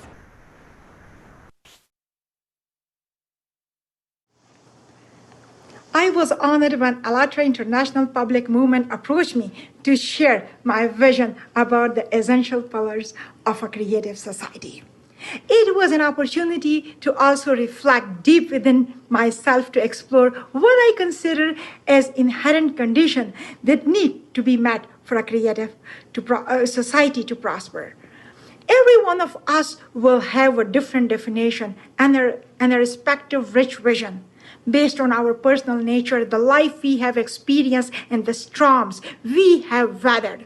For me, society starts at the human level where every human, regardless of age, gender, faith, ethnicity, religion, and nationality, is of main value.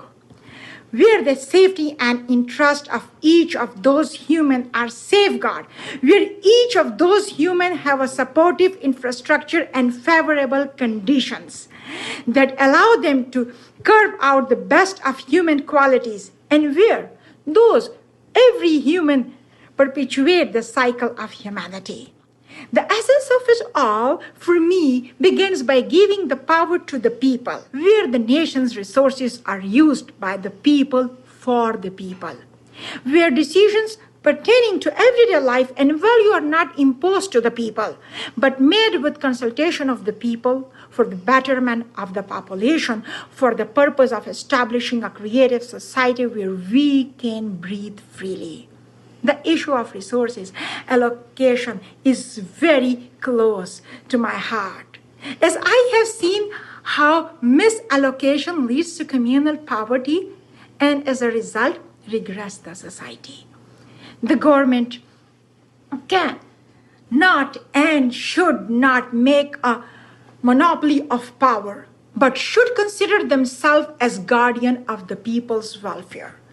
So the starting point of a creative society for me is to transition the power to the people, because the actual power is human being and humanity first. The second point I would like to mention is the importance of providing physiological needs to the people. Food safety and health are the basic needs that absolutely have to be met, and only then can an individual work on self-improving and enhancing the society. Taking measure that no human should go hungry and providing accessible healthcare should be made a priority. Physically and mentally healthy citizens then be able to contribute positively and build a society where everyone can enjoy similarities and respect differences. Thirdly, I feel that our perceptions are largely based on experience, and in the absence of direct experiences, we tend to rely on the experiences of others. By that, I mean to say that as much as we feel, we think for ourselves, subtle messages feed to us by the media play a role in how we conduct ourselves, especially towards others. The perception that we make towards certain people indicate how we deal with them. At times, we put up walls because we are told that the person approaching you is dangerous. We are told ever so diplomatically that if a person look a certain way, the person behave a certain way. By believing so, we push away people instead of engaging them. And in this only pushes us backward. Every human is unique in their own right, and we should embrace the differences, not be fearful. The media, controlled by individual influencers, have played a huge role in establishing questionable notions which hinder people from benefiting people. Hence, I would want the media to take this responsibility seriously and request them to try to create a positive global culture where differences are respected, accepted, and celebrated. Although I could keep an addition on this list, the crux is what the best being encapsulated by Joseph Campbell. That is not society, which is to guide and save the creative hero, but precisely the reverse. Thank you. Thank you so much. And our next speaker is Kanu Ali, is an active participant of the Project Creative Society, teacher at the National Board for Arabic and Islamic Studies. So let's welcome her. Him. I bring you greetings, dear friends from Africa. My name is Kanu Eleke. Today, I would like to address you on the question of what can be done to the human situation in Africa. Africa is a testimony of God's plenty, but today the story coming out of Africa is one of poverty, corruption, hunger, famine, flooding, revolution, civil war, terrorism, and of course, migration of all kinds, both legal and illegal. So it is important that we find answer to the question, what needs to be done? For years, we have tried one vector of consumer system with another consumer system. Sometimes we succeed, only to find out that we have only replaced a sick old lion with a hungry hyena. This is the problem of the consumerist vector of behavior that promotes power and profit over humanity. So that today, we and our society are on the verge of total disaster. And the question I asked is this: Isn't it time that we tried the alternative humane model of creative society? Isn't it time that we build a society where all of us can feel safe, happy, and everyone has the chance to develop their creative abilities and talents? This is the creative society that we are talking about, that we all are dreaming of, where human values are prioritized and everything is made to work for the human. I have had some people express doubts about the possibility of the creative society. Oh well, this is not surprising, coming as we do from the consumer-oriented society and its consciousness. But I doubt if there is anyone here who does not want the good life for himself, who does not want to feel safe, happy, both for themselves and their loved ones. If it is possible for one, then my friends, it is possible for all. After all, humanity is one big family. As some will say that this is utopia, but no, it is not utopia, and it is not communism that we are talking about. Don't misunderstand it. We are talking about creative society, a society where the concept of power is absent. In the creative society, humanity is the center and focus, where there is priority given to the creation and expanding of opportunities for everyone to implement their creative abilities and talent and to live fulfilled lives without any form of suppression. In this society, everything is simple, everything is transparent, and everything is open.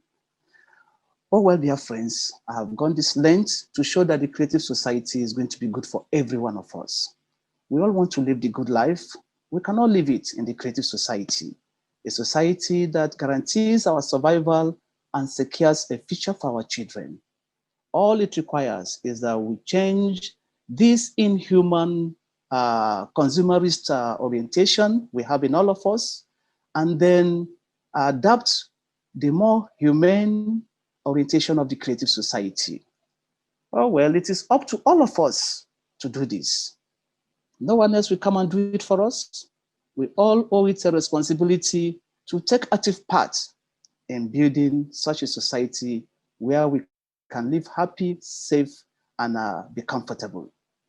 And I would like to add this, dear friends, please pass this on, because I sincerely believe that the more people get to know about creative society, the faster we can establish it. And believe me, this is our responsibility. Oh, well, thank you all for listening to me. So much. And for our viewers out there who are just joining us, we would like to remind everyone that this program is being translated into over 30 languages. So please stick by, and we're going to continue, but also let others know that you are here with us in this world event, an historic event. And we're going to continue. Thank you. This conference is being broadcasted on thousands of different platforms from around the world, and our simultaneous translator working very, very hard. So today we touched in the first block, we touched the topic of the consumerist society. And right now we are moving to the second part of our conference, the benefit of a creative society. And our next speaker will be Dr. Kalangos, Director of Pediatric Heart Surgery from Athens, Greece. We are very glad you found the time to join us today, Dr. Kalangos. We respect your opinion as the well-known doctor and would like to ask you a question. What the project Creative Society means to you, and what benefits will each person have in healthcare in the Creative Society? I would like, first of all, to thank the organizing committee for inviting me to this conference. Really, I appreciate everything you do. As everybody knows, Unfortunately, despite all the actions undertaken by many international organizations, health inequalities between developing and developed countries, and even between the different social classes of some rich countries, are still continuing to be responsible for limited life expectancy and high child death rates, and usually due to preventable causes.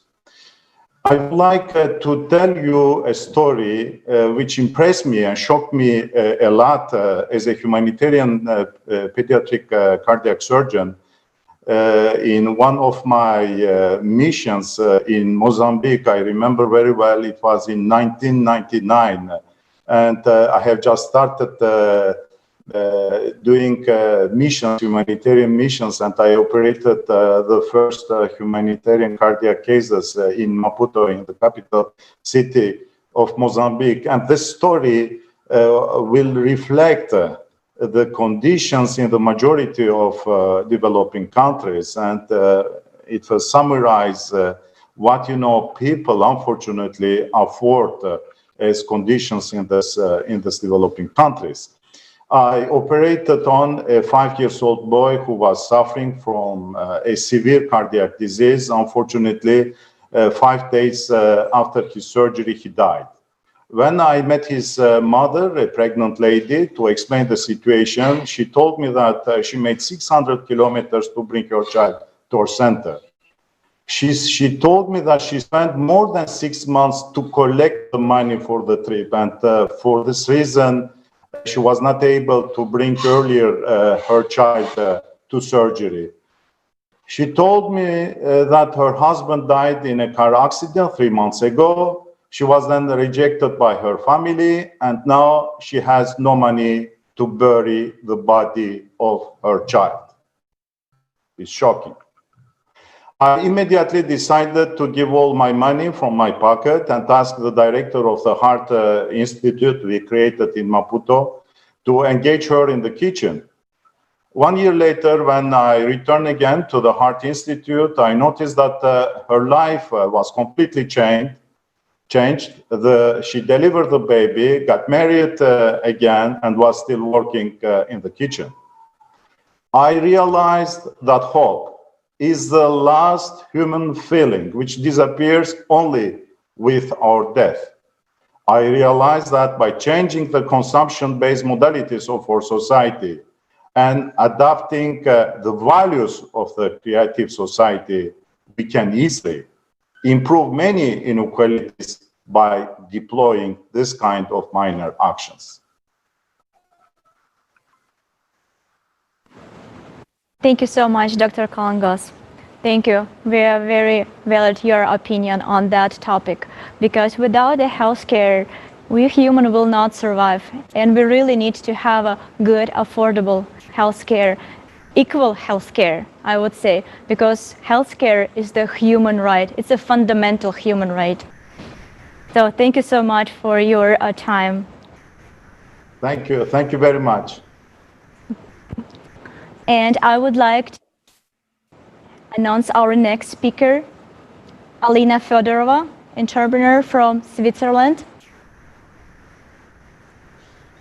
Yes, hello everyone again, and thank you, Professor. I agree with you, because after working in the medical care for more than 15 years, I can tell you all for sure, it's not a health care, it's a profit care. This would be the right term to call it.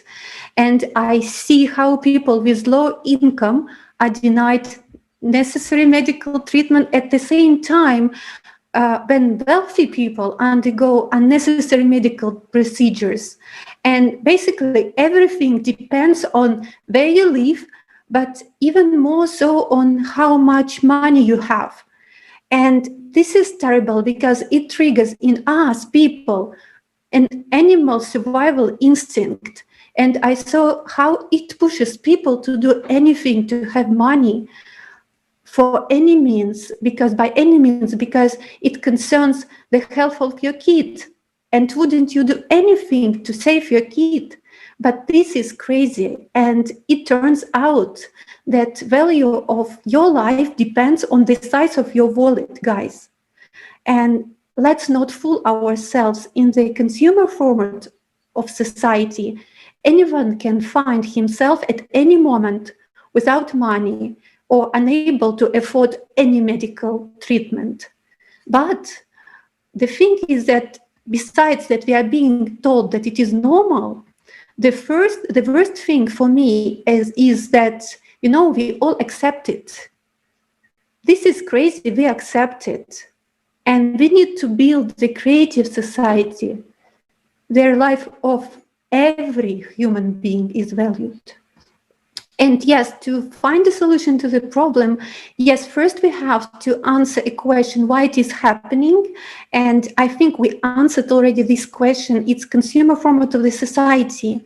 But then we should unite all mankind in one common goal, building the creative society based on 8 foundations. And the first of which is human life of all of us. This is important. Thank you very much. And I pass the word to the studio. Thank you very much, Alina. Thank you for reminding that the first foundation is the human life, the value of human life. It's very important. And talking about healthcare, yes, for the doctor, it's very difficult to see that people are dying. And it's even more difficult to see that you can help, you can prevent, but the system will not allow you to do so. And definitely we will not have that situation in a creative society because of the first foundation, right? We will do everything possible in order to save our lives. And our next speaker, Tatiana, from Switzerland, will tell us more about benefits in a creative society, in a healthcare sphere. Здравствуйте еще раз. Очень рада. Спасибо вам, что вы мне опять даете слово. Если говорить о медицине в созидательном обществе, мне бы хотелось не входить в вот такие какие-то фантастические прогнозы, там, что будет, а может быть так, а может быть вот так, потому что уже сегодня есть сотни разработок. Thousands of developments, medications that could save millions of people from lethal diseases. And this is not some secret developments. These are medications, appliances, and technology that just aren't available to everyone. I'll just give you 2 widely known examples because it concerns everyone, and you can find these examples and see the evidence to them. So it concerns, as they say, not only poor countries, and it's not just a problem of finances. A striking example of this is the scandal with a medication for curing hepatitis C. Yes, it was on the slip of the tongue. Today, it's an incurable disease that kills hundreds of thousands of people a year. This molecule medication was developed by a French government laboratory, which was financed by 90% by private donations and 10% by the French government. People themselves fund it. And this formula was sold to a private American company for production. Well, there were several takeovers of one company by another. A couple of owners turned out to be the same. They made a profit of a few billion euros. In the end, in 2017, it was the most expensive drug in the world. That is more than 6,000 euros per pack. That is per treatment. At the same time, the production of it costs mere pennies. and they didn't pay for it. Well, the truth be told, there were some politicians and people with a conscience, so to say, and active people, and they came to the front, made this case public, and the only thing they could do was to agree with the manufacturer to lower the price of the drug, and depending on the standard of living of the country. So in Switzerland, it costs 68,000 euros, and in India, it costs 15,000 euros. But both in Switzerland, and just believe me, and in India, the price is just unacceptable, unaffordable for most patients. Another story, which has happened just recently in the US, when a private individual bought the right of producing insulin in the US, and actually there's such medication, again, which costs just mere pennies, and we know this medication. He just bought the right of producing, and he raised the price of the drug by more than 600 times. Just think about that. And it means that millions of people in the US are simply unable to pay for the drug, which is vital to their lives. However, right across the border, in Canada, it costs 600 times or even cheaper. The aid funds, volunteers, and so on are scandals just have been organized to help these people, because even with a high income, it is impossible for a family to afford such expenses. So, I'm not talking about new developments that might be in a few days, but we are talking about the politicians and which interfered and went against big businesses. We are just now talking about what is working today. In the creative society, healthcare should be healthcare and should be available to everyone in any corner of the world, just not depending on the person's status and just because he is a human being. And we, as a creative society, we should be responsible for every human life. And talking about healthcare and just workers, they're workers out of sheer enthusiasm, and they're trying to cure lots of patients. And in this creative society, healthcare personnel are respected and well-paid professionals, and we entrust our health to them. Thank you very much.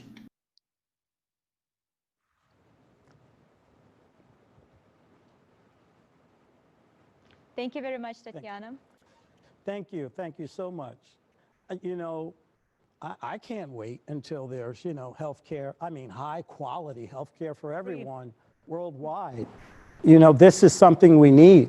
In a creative society, everyone is guaranteed high quality healthcare and education as well.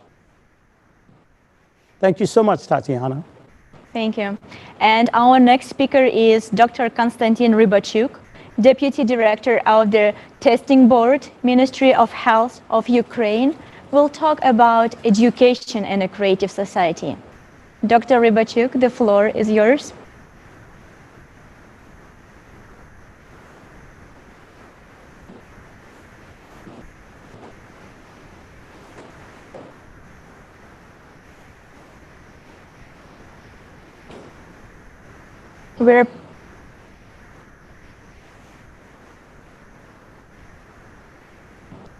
We have some technical issues with Dr. Konstantin. We will come back to Dr. Konstantin shortly. And right now we can invite Alexander Masny.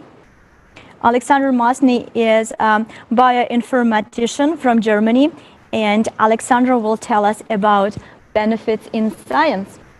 It's very exciting. Yes. Alexander, welcome.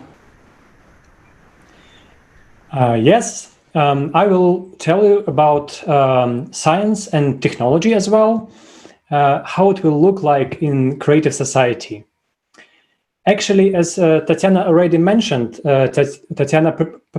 already mentioned, humanity have now huge capabilities and potential, but for some reason, this potential is not used to its full capacity. Why is it so? Because in consumer format, the technologies that, for example, Tatiana was mentioning, and there are many, many others, they're just not profitable in the long term for cupcake lovers. Why is it so?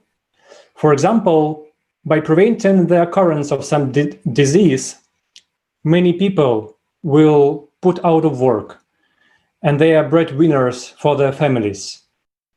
Thus, successfully potential treatment or breakthrough technology simply does not reach people. And in the creative society, it will be not a problem, because every technology is valuable. Every treatment or medication is may be very successfully applied to persons who really need it. And the people who are left or who are just cannot continue their job because of new advances, they have assurance of basic needs and security. And they can find themselves maybe in other jobs or improving these medications. So there are a lot of possibilities. And of course, right now, we can, with current technologies, we can solve such problems as hunger or water shortages. After all, Las Vegas stands in the desert. So we already can, can't we? Why not help other regions that also need basic resources, but somehow do not receive them? All advanced technologies should be everywhere, anywhere in the world, available to people. And scientific breakthroughs should also belong to society itself. I mean, in current format, we have many laws and many regulations. And for example, data protection are sometimes considered more important than human life. And many scientists could not just work with the data because of these regulations. And when you do your research, you sometimes don't know whether you have broken the law or not. And the fines for violating this law are in 6 figures. Funding of scientific projects or technological development should be determined by society itself. Is the research good for humanity? Is it completely honest and open? And what benefit will a particular project bring? Are there many potential dangers? All of these should be described in accessible and understandable language. And what do we see now? Scientists are casing for funding, they're forced to seek them. In some countries, the funding is such that it's only enough for a paper for reports, while in other countries, the scientists do only what the sponsors them ask to do. And then the sponsors consider whether this research is beneficial or not. So everything now is all about funds and profit. And we have a lot of excellent IT solutions that could help many people and organizations to work together, to work with each other, to make our cooperation and communication better. But nobody cares. And in the creative society, there should be no obstacles for work of technologists or scientists, because the society has the openness of information and technology, because we have one common goal, improving of human life. And when everybody will be able to find their vocation in life, because of providing each other with these basic needs, it will be possible to freely choose their profession. There will be a person will be able to realize himself or herself and make out of him or her maximum benefit for society. There will be no useless, monotonous work, which will have should be for a long time already be substituted by smart machinery or robots. And imagine that we have now these wonderful facilities, and we can apply it. And imagine a world with 8 billion people who think every day only about one thing: how I can be more beneficial for the society, what I can do more. And this is society of the future, and is already changing you in action and filling your life with high meaning. Thank you, dear friends. Thank you so much, Alexander. And our next guest is Dr. Rybachuk.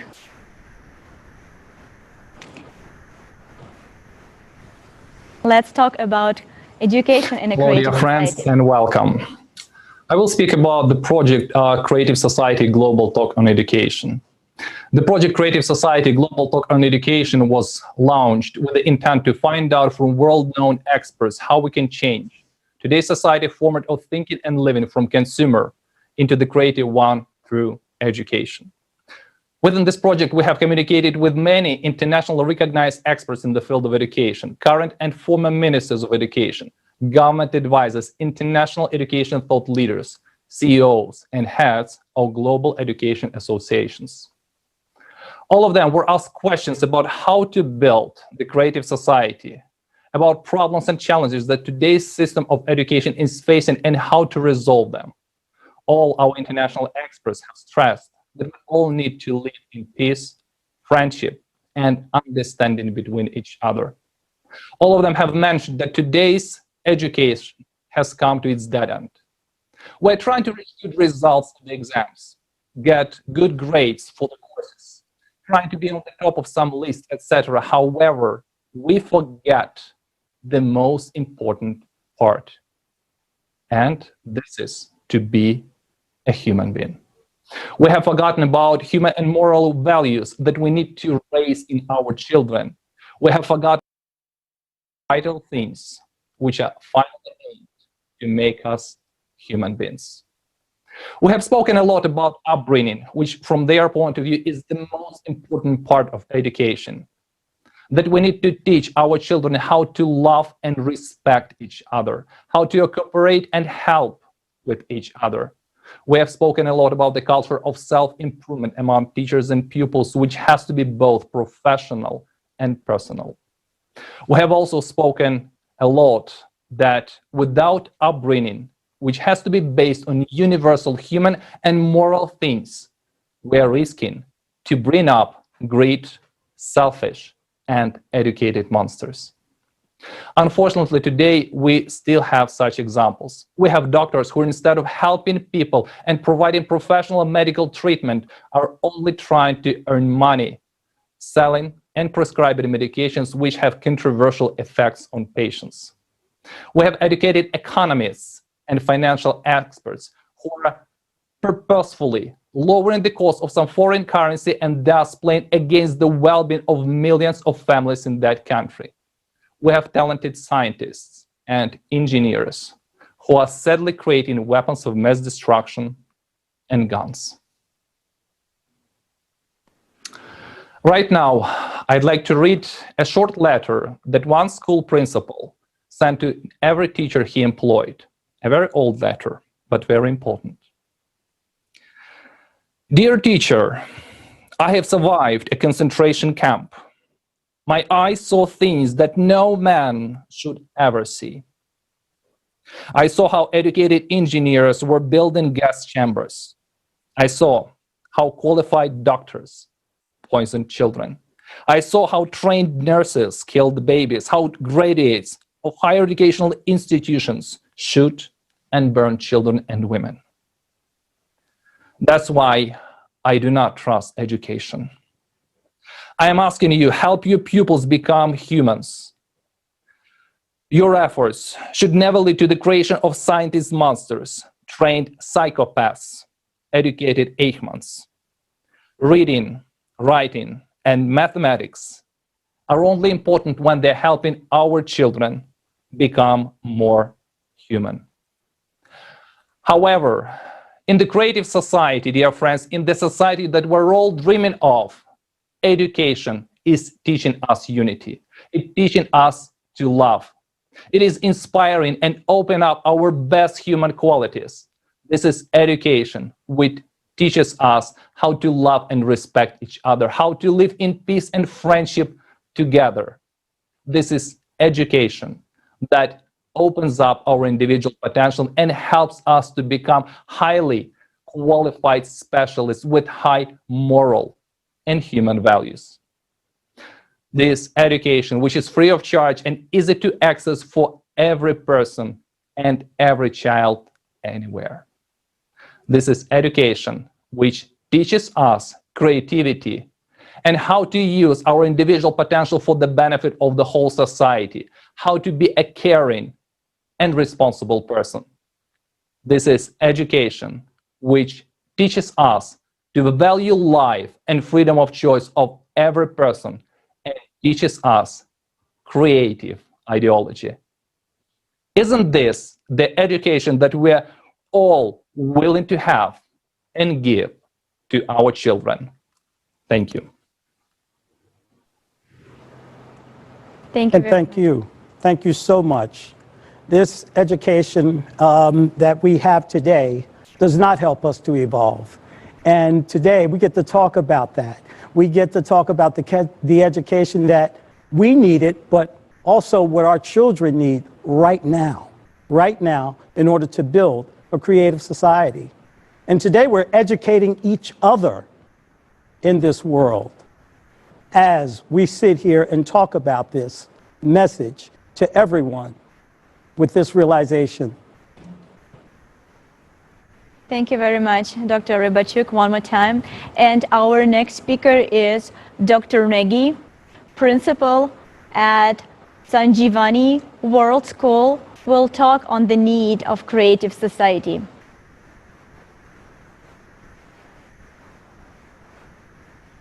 I'm so excited to be here today. It's such a unique platform where like-minded people from across the globe are coming together for creative society. And it's such an inspirational journey that I have seen with creative society. What inspired me was the outlook of each and every person who wants to make a difference. The 8 foundations actually lead you towards an ideal life, an ideal society where everybody cares for each other, where all the resources belongs to everyone. Isn't that we all dream for? It's time. We need to come out of our dream and make a society where each one of us would like to see our family, our friend and our own self. And being an educator and principal of the school, I implemented these foundations in my school and motivated my children to take it forward. Yes, whatever we have done right now is still a drop in the ocean, but it's still a drop that matters because these small drops that we are collecting will turn it into a mighty oceans. All our 1,000 students are doing something or other to make a better world. All our teachers are associated with that, and we did not limit it to our school. Then we extended it to all our friendly schools, and slowly this movement is gaining momentum, and one day we will stay in the kind of society which we are idealizing. And I think the world we are staying in and the creative society that we are dreaming of, the 8 foundations show us the path, and that is the path.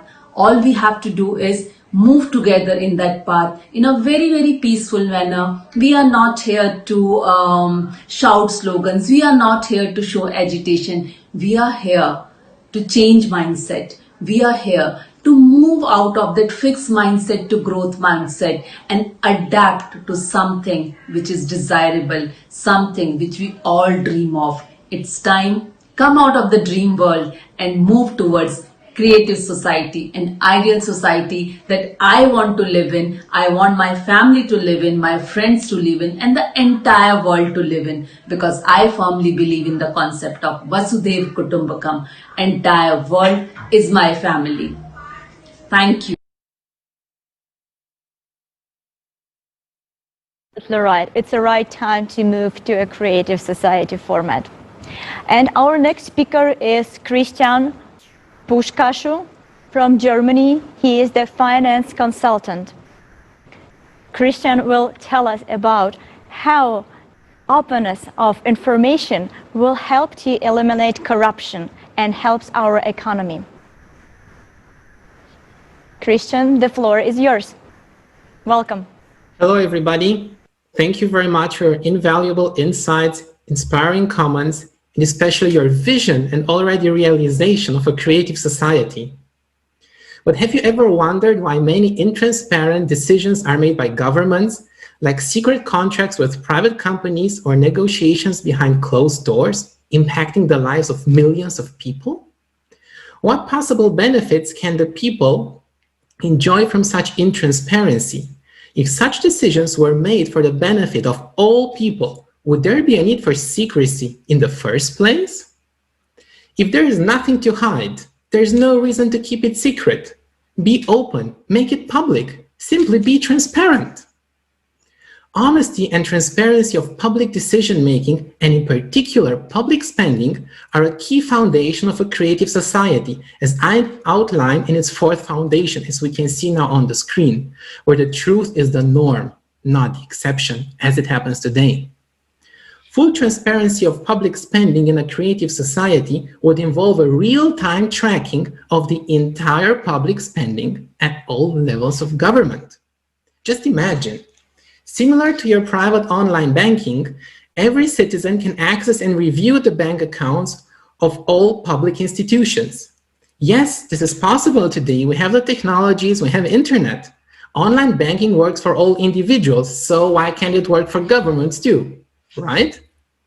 Consequently, wasteful and fraudulent spending of public funds could thus be immediately stopped, and the culprits would be dismissed and punished, if the public decides so, not only their superiors.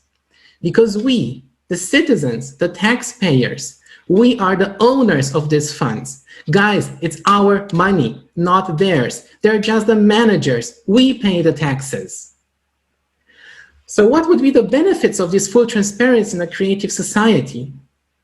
Firstly, if grants or subsidies are awarded from public funds, the recipients become subject to the same real-time tracking of their bank accounts. It is not enough for the governments to be transparent if the public funds end up in black boxes of private organizations. In contrast, today, governments worldwide give grants to pharma companies or private foundations for research. $30 billion per year only in the USA. While the pharma companies themselves spend $40 billion, we can see now on the screen, these are the blue bubbles. While the pharma companies spend more than $50 billion for marketing, so more money goes into marketing than into research from their hand. These are the red bubbles on the screen now. So how is the money actually being spent? That is a big question. Secondly, all public tender conditions must be fully disclosed and decided by the public. Whereas recently, the government in Romania would have received only 6%, a fraction of the revenues from a controversial gold mining project, the biggest in Europe, although the natural resources belong to all humans, isn't it? This beautiful landscape would have been totally destroyed. And for whose benefit? Thirdly, the prices of advisory services to governmental agencies must be fully disclosed and compared with market prices. When in 2016, the German Ministry of Defense spent for advisory services more than 400,000 euros per day. Yes, 400,000 per day, not per year. Per day, including weekends, by the way. In 2019, it didn't get better. The same Ministry of Defense spent more than 800,000 euros per day for advisory services. Guys, that's a lot of money. And no public official was dismissed, no important figure. And we're talking here about the Ministry of Defense, not education or healthcare. So much money being spent for the military, right? We've seen that already. The US government alone spends $700 billion per year, almost 20% of its budget for the military. We can see here at the outlays for defense, 700 billion out of 4.4 trillion. This was discussed before. So imagine if we spend these amounts of money for high quality medical treatments, for scientific development, for civilian purposes, so many people could be cured every day from deadly diseases. In a creative society, there is no need for defense in the first place, while healthcare and education are top priorities indeed. Therefore, not a single public institution or public servant may accept any gifts or payments or sponsoring from private individuals or companies.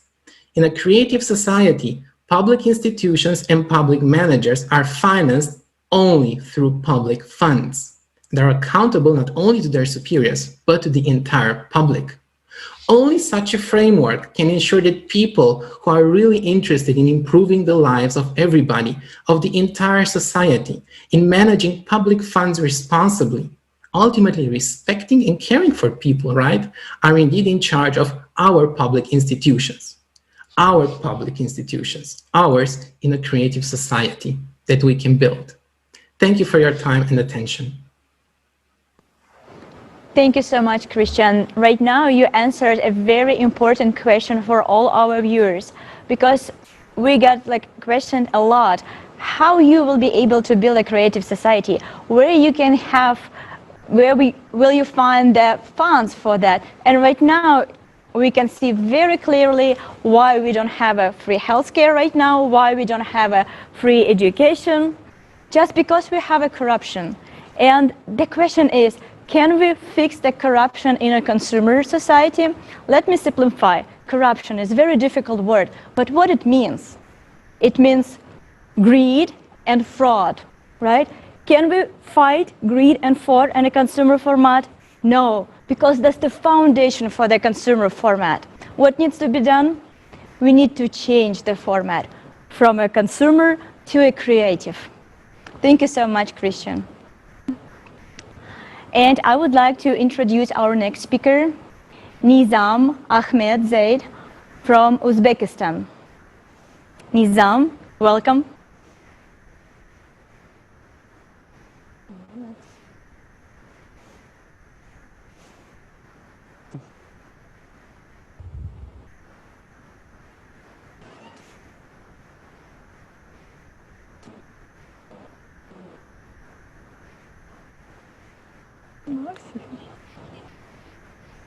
Извиняюсь.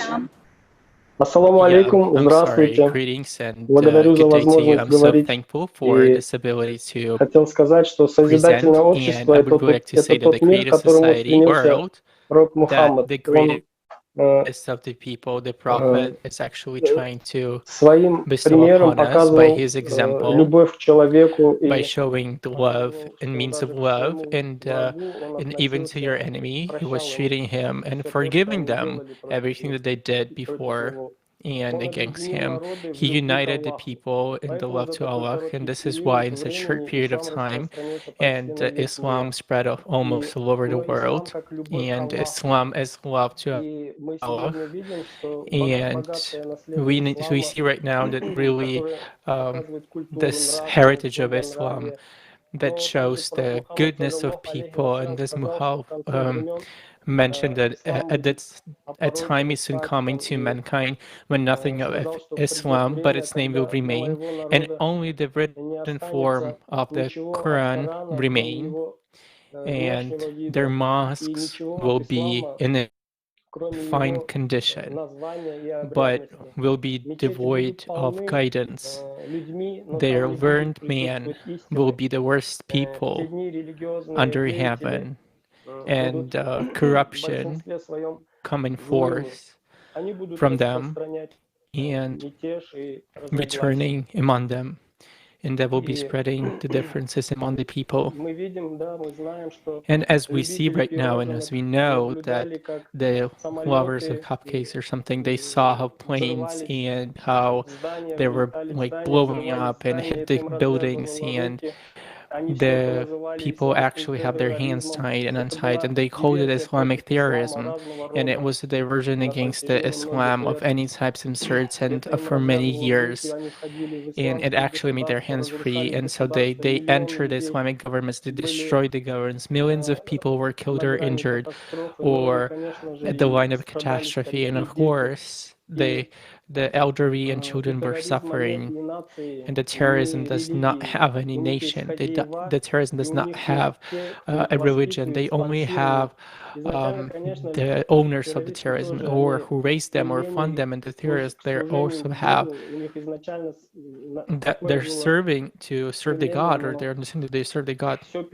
It's like they shift the attention, or they shift the understanding. They zombify the person. They give them drugs and arms, and so they create such a violence in the world that we observe right now. And looking at all of that in the world that we have, apart from feeling really bad and sorry, and that I didn't know what can we do, like what can be done for it to be stopped all at once, because it's impossible to just see all of that and do nothing.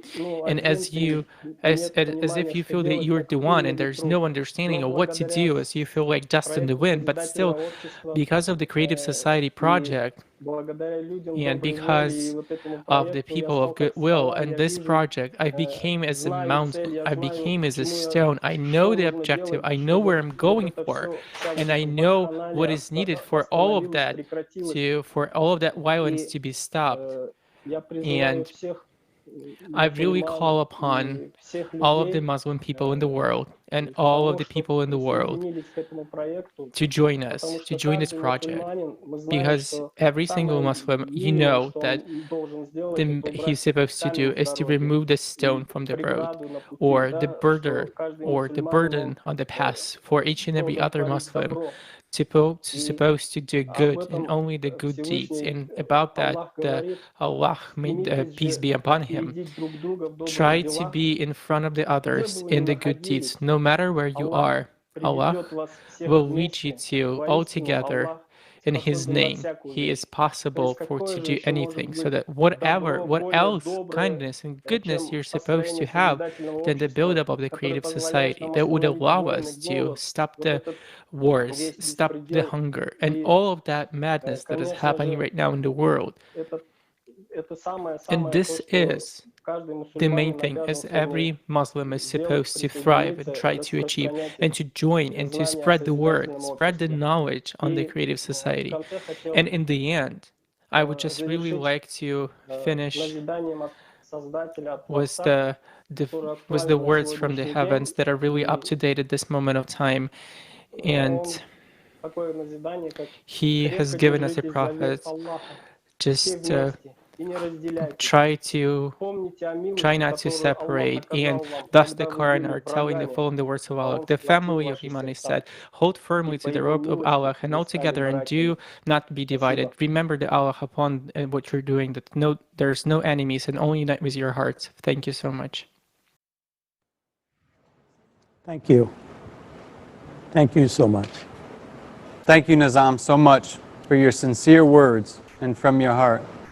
And yes, I agree with you. Many people in this world that are somehow an image is drawn that they're terrorists are the very people used. And we see the same thing in Christianity and amongst other people's behavior all over the world. Thank you so much, Jason. You know, I understood that there won't be any more terrorists in the world. And why? Let's explore exactly how these terrorists are born and how their behavior is formed. They feel an inner call, a desire to help. But the economic situation of this consumer society allows them to be manipulated. Here's a short example. Imagine you've lived your whole life in a mud hut, and an individual who has billions of dollars pays another organization to round people up and get volunteers. They pay you $50, and it's 600% more than your income. What are you going to do? Now, this is a religious person, very faithful, but he has a family to feed. Does this somehow excuse his actions or any actions that are against mankind? Of course not.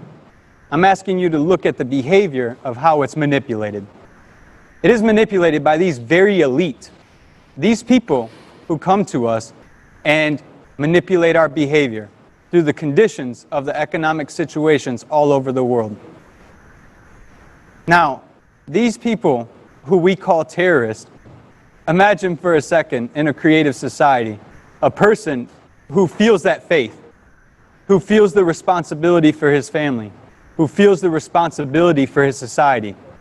We all know such people, right? It may even be a brother or cousin that we grow up with in similar conditions, and we make one choice and they make another. But what creates that condition for those choices?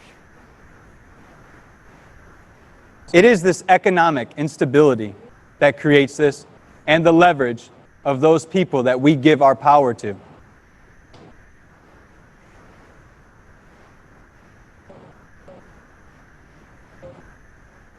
It is impossible to not move forward in a creative society without recognizing this. Thank you all. And thank you again, Nizam. Thank you very much, Jason. And I would like to continue the topic that you just started and talk more about crime and why we will not have a crime in a creative society. In a consumer society, it is impossible to eradicate crime because it is anchored on two pillars. First, like you said, is the economical instability, which makes people commit crimes to get a piece of bread. And the second is the lack of interest to fix this problem. We have so many people, they would like to have it, they have profit, they make money on it. And in a creative society, there will be simply no condition for crime, and will be no those who are interested in support the crime. I would like to give you one example.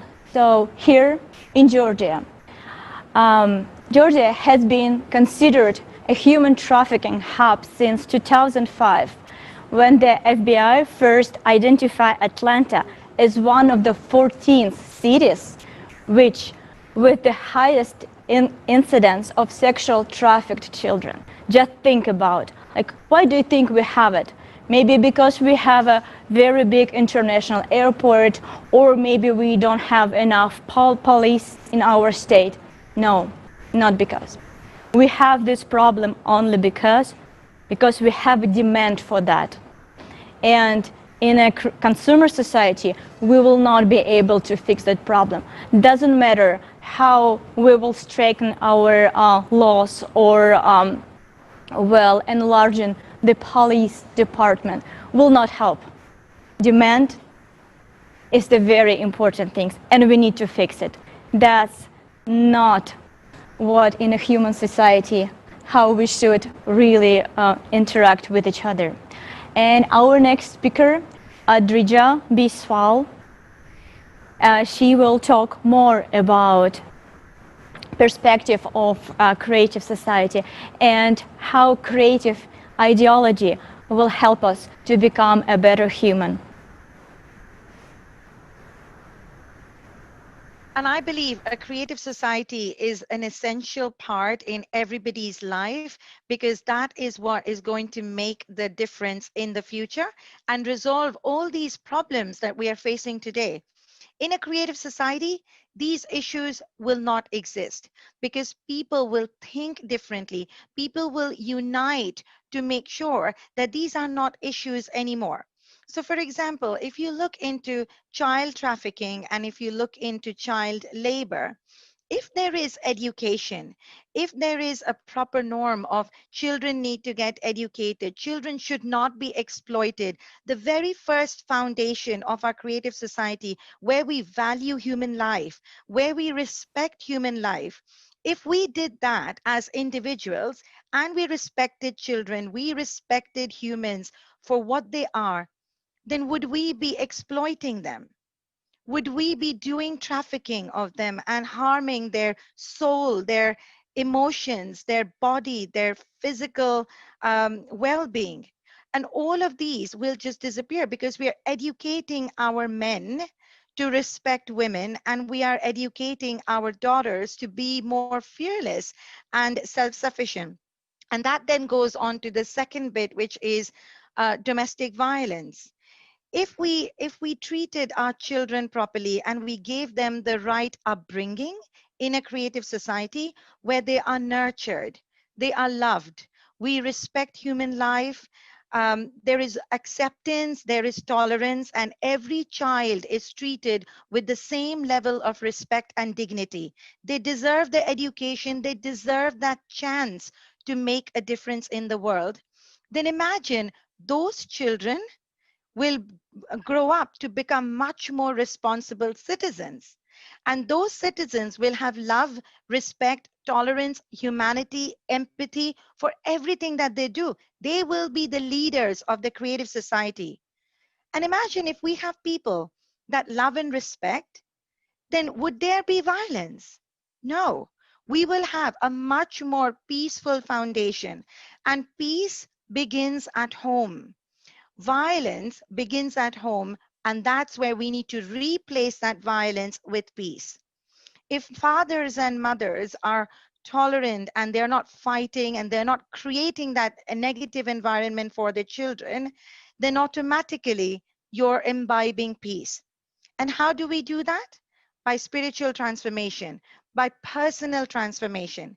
If each one of us embraced the creative society values and our 8 foundations, and we respected human life, and we respected our people, our neighbors, our friends, our families, our children, then we would be a much more healthy society. We would be a much more positive society, contributing towards a higher notch of humanity.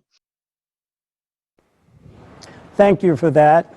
And next, we have a video clip with the participation of Igor Nikolaevich Danilov from the video Creative Society Unites Everyone.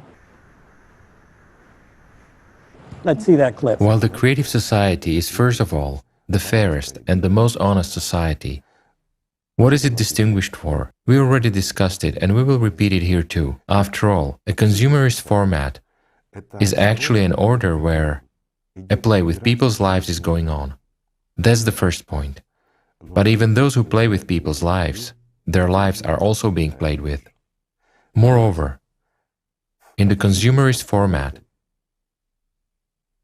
let's say, all conditions are really formed for the vilest human qualities to predominate.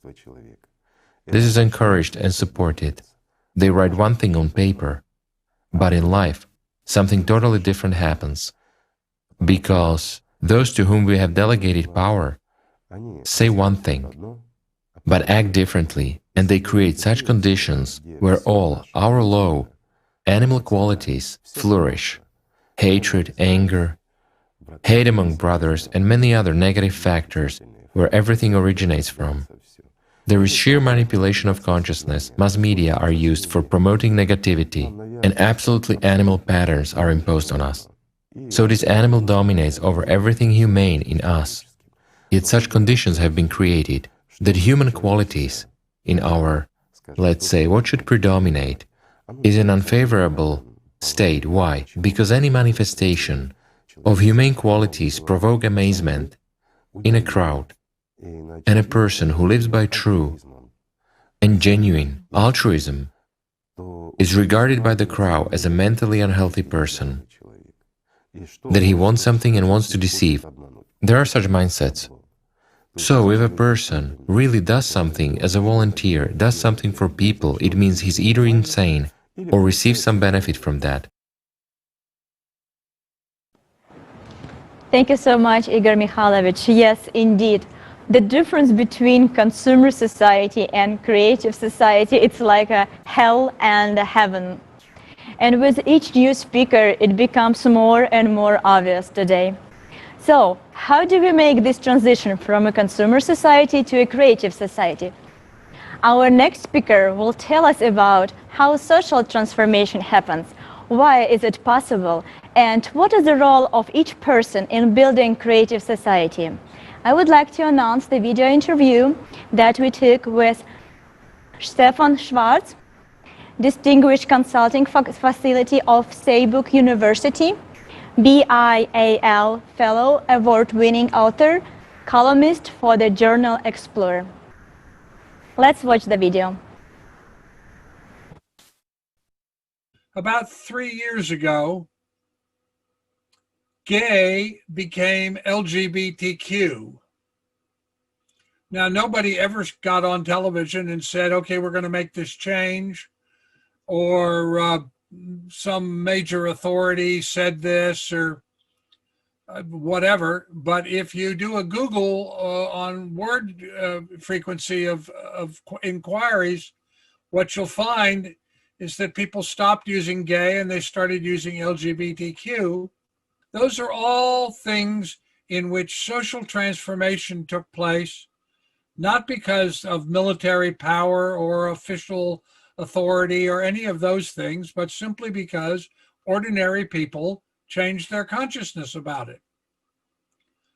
So the key to making nonviolent social transformation is that each individual must personally make a change in consciousness. And when they do that, there's no force that can oppose it. That's how Gandhi got independence for India without a war. That's how Martin Luther King created the civil rights movement. So this is the key to making change, is not that you have military power or great wealth or any of those things, but that you are committed to well-being and fostering well-being, and everything that you choose always supports well-being. There is a process I call the quotidian choice. Quotidian is not a common word, that's why I chose it. It means daily, ordinary, mundane, because every day you make dozens of little choices. The things that you buy, the shops that you go to, all that sort of thing. Most people don't even think of it as a choice, but in fact, it's a vote for a certain consciousness. And if you make the commitment that every day you make all these choices and that you are aware you're making these choices, and that of the options that are available to you about anything that you're choosing, you always choose the one that is the most compassionate and life-affirming and fostering of well-being, and you tell friends that that's what you're doing as a discipline and invite them to join you, this is how you create social change. And it's more powerful than any other force. So we all have, when we do this, we have the power to create the kind of society we want. Is that 75% of the time, violent change does not succeed. And even when it does succeed, it doesn't last very long, because violent change by its very nature creates, those on the inside and those on the outside, and it creates conflict. I mean, that's just the nature of creating violent change. So when you create change by violence, what you do is you create a group of people who are the outsiders, and they resist, and inevitably there will be more conflict. Whereas when change is accomplished non-violently, it succeeds 75% of the time. Now think about that. Violent change fails 75% of the time. Nonviolent change succeeds 75% of the time. Violent change is not long-lasting. Nonviolent change is long-enduring. Why? Because it's inclusive. It supports well-being. That's what it's about. It's about fostering well-being. So people feel included. They don't feel that they have been kept out. They don't feel that they are in opposition. So what we want to do is to individually make the decision that every choice we make will be compassionate, life-affirming, and supportive of well-being. And if you do that about everything you do, and you tell your friends and to ask them to join you and tell their friends, then just the people that will listen to this interview have the power to change the system. Thank you so much. Thank you so much for that, in a way of change and giving us the description on how it's done and how we can improve on it. When we say unification, it means inattention.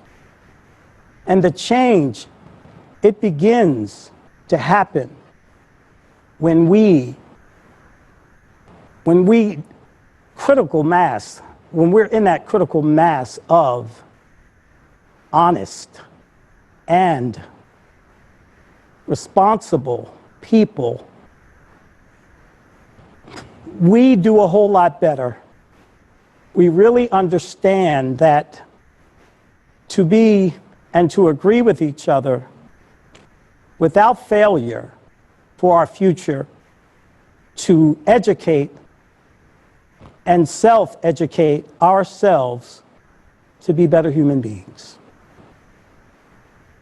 Thank you so much, Leslie, and thank you again for Dr. Schwartz. So it's like really easy and understandable that social transformation, the transformation from a consumer format in which we live today to a format of creative society, is so easy and possible, right? And the attention is the key word. It depends on us, on every single person who right now listening to us, right? If we really would like to live in such a society and enjoy it and live free and live this beautiful world for our children and grandchildren, then we really need to unite, and unite in attention, in desire to build such a society. And I would like to invite our next speaker, Alexei Prutkov. He will tell us more about power of attention and intention. Yes, thank you, Marina. And just to reconfirm what Dr. Schwartz was saying, that also compelling research by Erica Chenoweth, a political scientist at Harvard University, and Maria Stephan, a former director of the Program of Nonviolent Action at the United States Institute of Peace, confirms that peaceful resistance is not only the moral choice, it is also the most powerful way of shaping world politics, and by a long way. And looking at hundreds of campaigns over the past century, Chenoweth and Stephan found that nonviolent campaigns are twice as likely to achieve their goals as violent campaigns. And they have also shown that it takes around 3.5% of the population actively participating to ensure serious political change. And moreover, nonviolent movements attracted 4 times as many participants as the violent. And, it all boils down to the unity of our attention, paying attention to one common goal.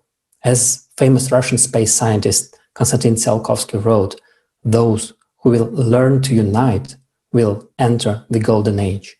One person adding the force of their attention to achieve one common goal multiplies the resulting force exponentially. So the more people join, the more valuable each next person is. Thank you. The good news about just 3.5% is needed. Let's do a math and calculate. What is the number? So please write it in the comments. And right now, I would like to invite our next speaker, Dr. Peter Coyne, Senior Lecturer in Religion from Clemson University. So you would say you were inspired by the foundation of the Creative Society and the 8 pillars? Yes, definitely. Yes? Okay. Because they call for action. They are not simple words to please people's ears. What has to happen is people have to go out on the limb. They have to take the chance. They have to understand that, yes, it's going to be faced, whatever we do, as you've seen, with problems, with threats, with disgust, whatever. We must be like Socrates, a thorn underneath the saddle of the people, something to make people uncomfortable, to show them what is necessary, what must be changed, and when possible, how to change it. This is not easy. And look at what happened during the nonviolent movements of Gandhi and of King. Many people were hurt, but in the end, change was brought about. So think creatively. Think about how to bring about change and who can bring about change and how you or I can bring about change. If someone can suggest to me how to do it, trust me, I will be first in line. I'm tired of the way things are. I'm so lucky to be in a position of comfort right now, but I know people are hurting. I know society is hurting, and there must be ways. A great example, a number of people have said, we don't have the food to feed people, okay? We have more than enough food, not only to feed this nation, but the world. The problem is distributing it. We sit there, watch food spoil and get thrown out. If we can provide transit for these farmers who are producing this food and other people, this food can be delivered to those that need it in our country and in other countries.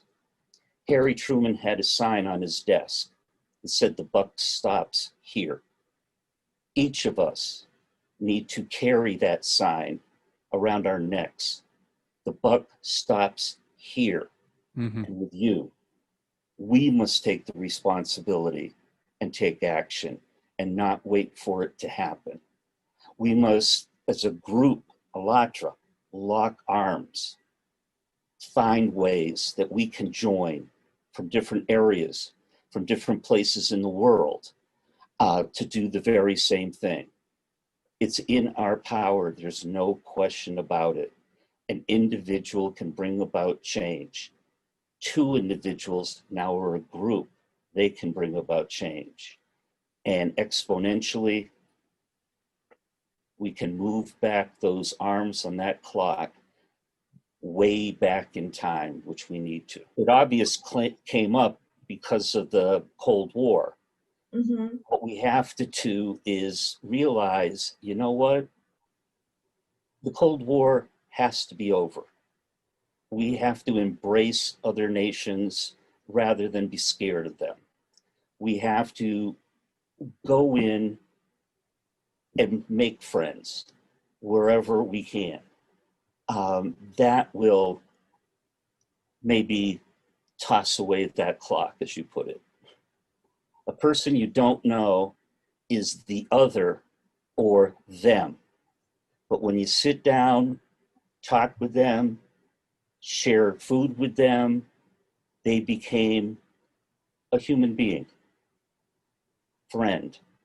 And that's what absolutely I agree with you.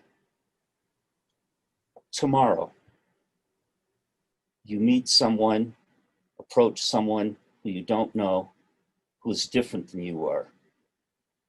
Engage them. That's another important word, engage. Try to meet someone new as many times as you can. Try to get involved with different groups as many times as you can. It will be amazing what you'll learn from other people, from other generations of people. It's, I hate to use the word, but contagious. Let's make this idea, let's make this society, let's make Alatra contagious in the world. Thank you very much, Dr. Cohen, for your kind and sincere words. We really appreciate it. And for our viewers who just joined us, I would like to announce that you're watching right now an international online conference, Creative Society United We Can. This conference is simultaneously translated to 35+ languages and broadcasted to thousands of platforms on social media and different types of media. Millions of people are watching us right now. And dear viewers, thank you so much for your kind comments and questions. We definitely will answer them. Yes, you have definitely brought the world together. We are united. We are United Nations today. We are United Nations right now of people, and that is so important for our world today. Absolutely right. Absolutely right. And today we gathered here to talk about the change. But many people think that change can only be done through revolutions or through some going on barricades, violence, and so on.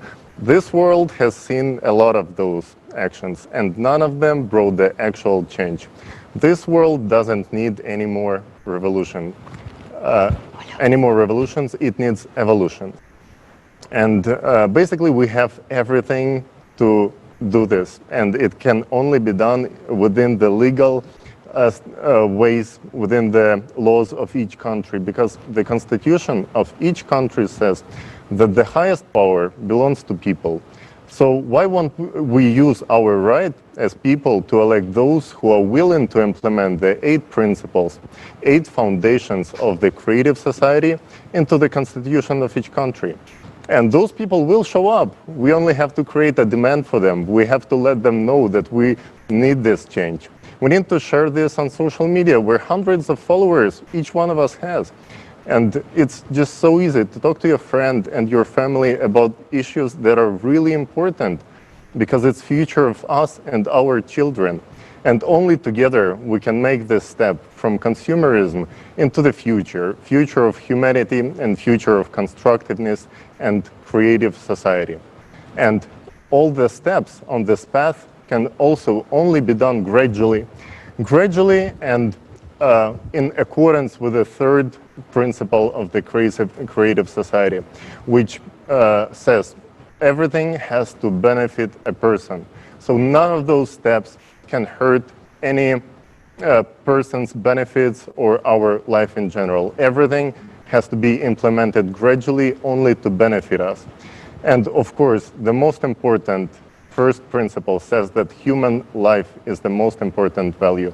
So no life should be sacrificed into the name of any great whatever excuse we find. We only have to do it cherishing and really valuing every human life. Thank you. Thank you. Yes, and what was very inspiring that today we heard that the creative society can be built in less than 10 years. Can you imagine? We can actually live in a beautiful world in less than 10 years. So how do we do it? Let's talk about the stages of the creative society. And as was mentioned just now by Tali, they have to be done gradually. We have to go step by step in order to build the creative society. So the first stage of building the creative society is the informational stage. Globally, people need to know about the creative society. This is the most important stage. When each person understands what creative society is and supports it, then they can go on the platform.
Thank you. Yes, so this step is very important. And what is it going to give?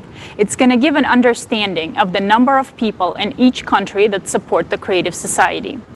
So then when there is more than 50% of the active electorate in the country supports the creative society, then it is possible to move to the second part. And this is the creation of the electoral platform. The electoral platform is a site created in each specific country where each person can register with their own personal information. The electorate will choose for themselves the politicians who will share the creative society. Can you imagine only choosing those politicians that will actually share the same ideas as we do, the people? When the electorate chooses politicians with the use of the electoral platform, then there is a certain understanding between the electorate and the representatives that were chosen. The first law that must be passed is the law on the electoral platform. It is the right to recall, to regulate, and it is the legal framework. And this is very important. And of course, as we said, everything has to be moved in stages and in steps. The second law that the electorate has to pass is the implementation of the 8 foundations into the constitutions of their country. If the representatives that are chosen do not execute what people want, then people just simply withdraw their vote and re-elect a different person, hold a re-election in their country. As simple as that. And those are the stages of building the creative society. It is very simple, and as was said earlier, the power belongs to the people. So we, the people, can make the choice. Thank you so much, Olga. Let's sum up.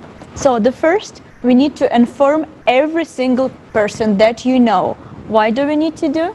Because we really would like that every single person can choose the new format, because we only can make this transition by peaceful means, right? So we really all need to know about what is our next step. Is go through the legal process, through the and vote for the candidate that will support the idea of creative society.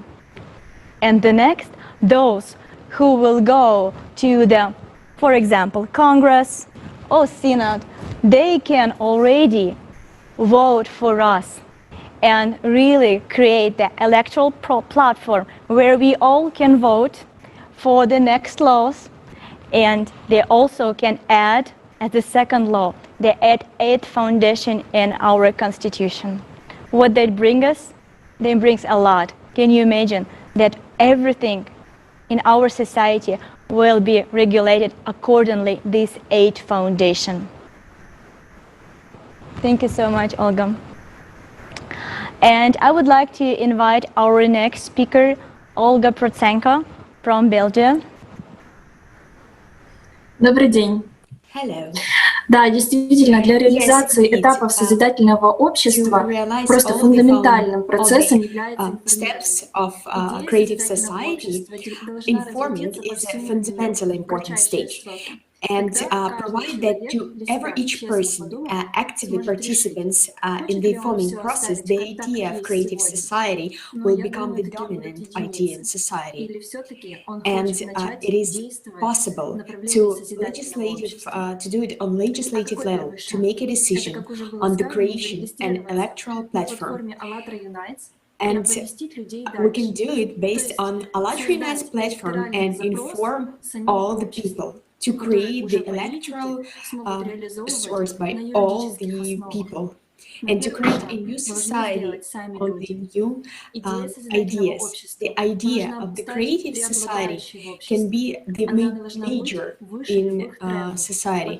It can be above all the trends, because the main idea, the main trend is human's life, and for this we should inform people all over the world, and all people should know about this project. And we need only you, dear friends, your relatives, friends, and everyone whom can be informed by you about this idea. And we don't have any time to postpone it for tomorrow. It's important to understand that every day that prolongs the creative society from us can cost thousands of children's life that are struggling from hunger and lives of their parents who are struggling from wars, because now we're living in a society where there is no value of people's life. So if you do not act or do anything to change this format, so every day when you postpone the informing and do not talk to your neighbor about creative society, you can become a core participant of this dice, because the responsibility lies on every one of us. Or maybe you can just shy to talk about that, because in consuming society, it's not a trend to talk about such values. But we should not even talk, we should cry out loud about human's life value, that everyone who is sitting at home can hear us. Or if you think that you do a lot and mass media can talk about it, but for a year and a half, different conferences, roundtables all over the world are taking part how to change our format from consuming to creative. But mass media keeps silence. Why? Why is it so? Because mass media belong to those who eat cupcakes. Dear mass media, creative society, it's about your life and your children's life. Or do you think that these people can share cupcakes with you? But when? When there will be a house? We, people, we need to understand that building of happily society, it's not a business project or a business of some organizations. It's our chance, of all of us as a humanity. It's a chance to create a better future for our children. It's our common deed as a humanity. And we have plenty of instruments to inform all people on Earth about it very quickly. We can call, talk, speak to our neighbors, friends, colleagues, acquaintances. We can communicate. We not only can, we need to do it. And the price of this informing is life. And creative society is one big family. And this family called humanity. So who can be against it? Thank you very much. Thank you very much, Olga. You are absolutely right. The price for not acting, the price for procrastinating is very, very high. This price we can measure with human lives. So that's absolutely crucial that right now we really understand the importance of this first stage of the informing of every single human on Earth, and really take that seriously and start to act. Thank you very much. And I would like to invite our next speaker, Zorias from Pakistan. He is channel head of News Hunt TV, news editor. He is also a student in media and mass communication. And he will tell us about the role of media in building a creative society. And I would like to add something and say that Hunt TV is an example of media that really cares about humanity and people of their country. And right now, thanks to volunteers from Hunt TV, we have a live Urdu interpretation, which gives people in Pakistan opportunity to watch us in their language and their native language. So thank you so much, Hunt TV. Let's watch a video. Hello everyone, I'm pleased to be a part of Al-Azhar and an international project of all humanity creative society whose main aim is to make this world peaceful and a worthy place to live. We are supporting Creative Society from Pakistan together with Alatra TV Pakistan. The Creative Society presents very unique and creative ideas that were expressed by people from all over the world for the betterment of humanity, the main objective of which is to increase the peace, awareness across the world to make this world suitable for all living beings. Every human living on earth has the right and his own will to live his life. He has his own ideologies and methodologies to live his life. The problem starts arising when man starts to impose his own thoughts, wills, and methods on other men around to prove himself and his so-called standards to be right and on point. Unfortunately, in our country, the practice of imposing one's own thoughts onto another's life is a common matter. The main reasons for this immature behavior are lack of patience, modern education, and willingness to adopt to change. The only enemy of each person and all humanity as well is consumer society. And it's only us people who can change this world together and build together a creative society. But for this, we all need to unite. These are a few drastic factors which make today's era the worst era to live. Here the question arises, is this the era we wish to live for? And are we ready to live this damaged, broken universe for our new generation? The answer is no. But what steps are we gonna take to make it better and a life worth living? This is important to share good, positive information. Last but not least, media is indeed the best source to educate common people to let them differentiate between right and wrong for themselves, which will help them to avoid the negativity and practice positivity in their lives without any external influence. And this is our responsibility as part of media to take our duties into serious consideration in helping people know their real identities and have a positive attitude towards living a peaceful life.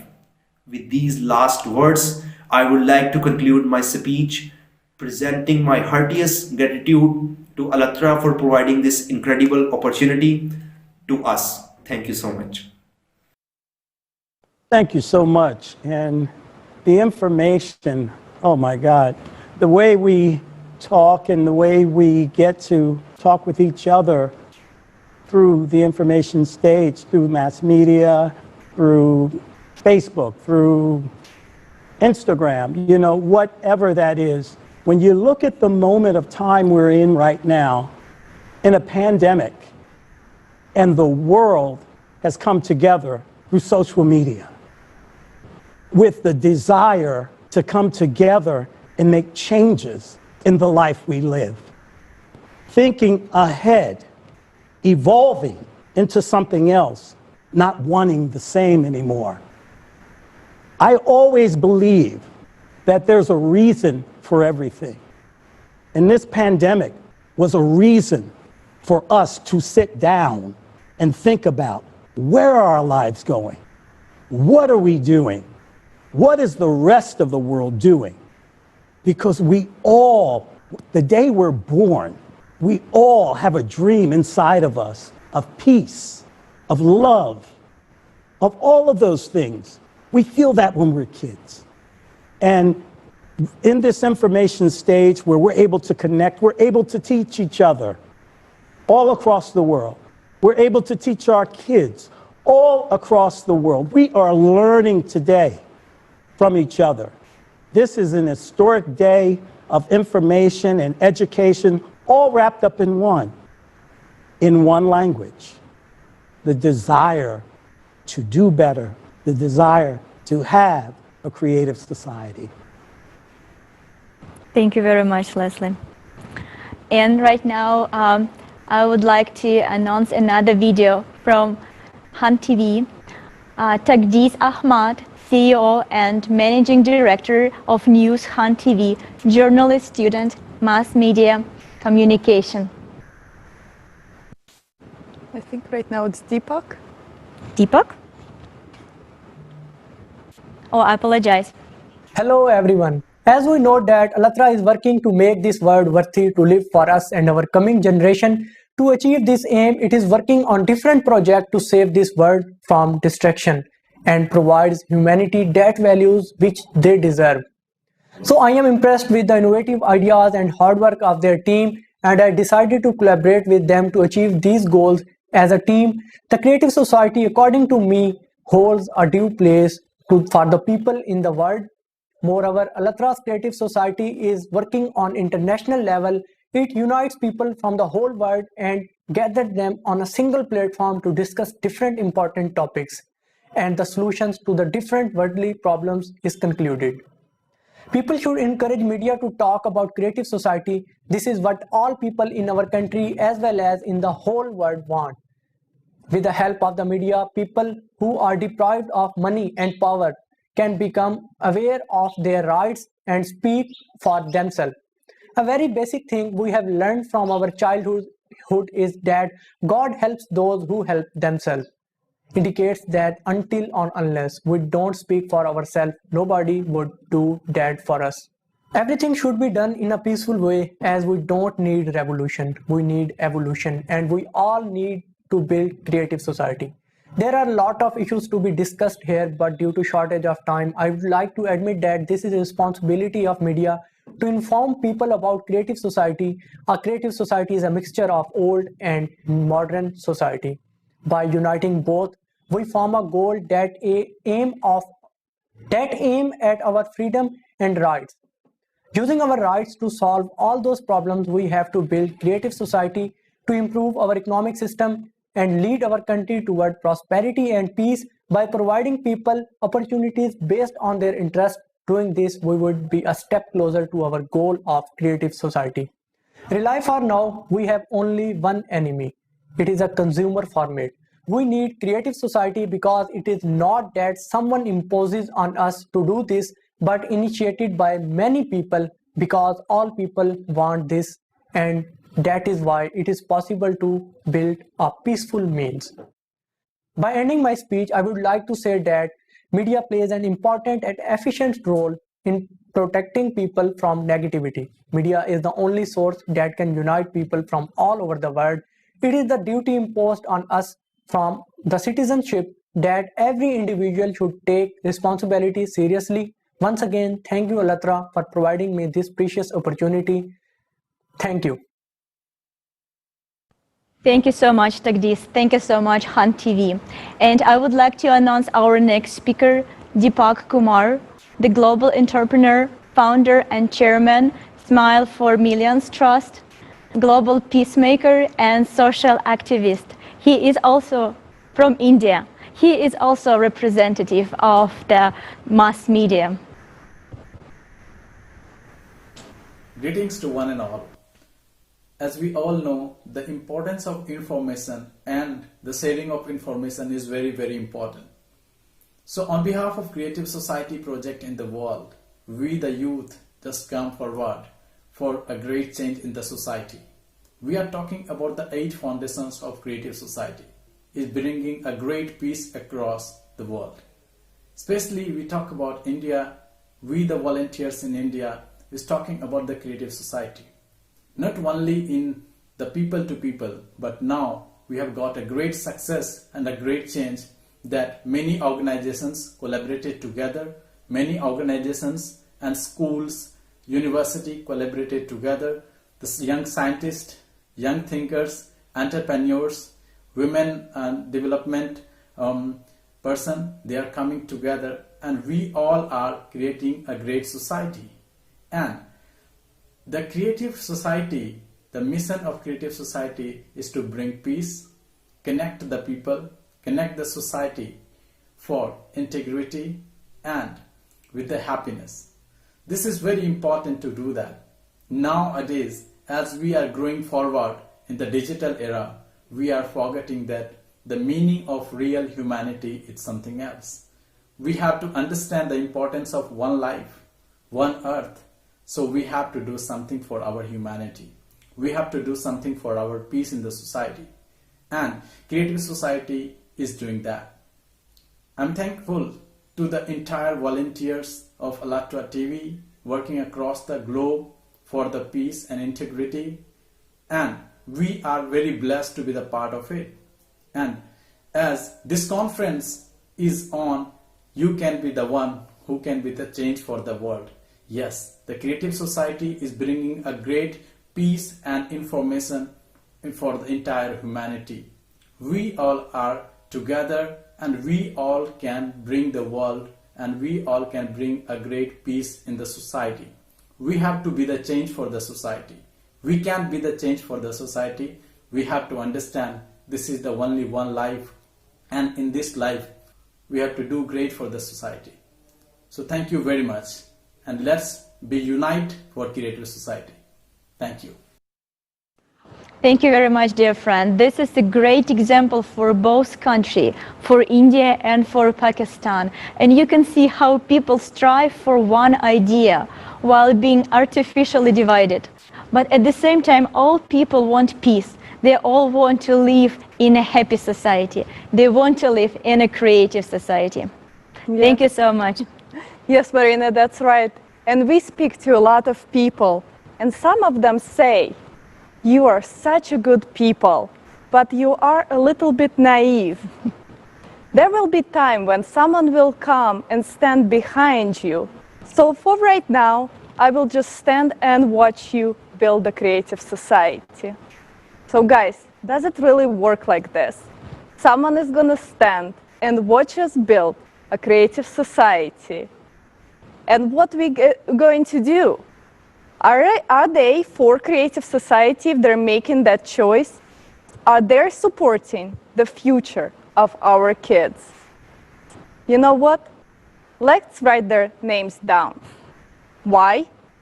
Because when everyone is talking about creative society around the globe, and it's buzzing from all the media channels and on all the platforms, those are the people that will scream that they were here first and will start looking for the best spot under the sun.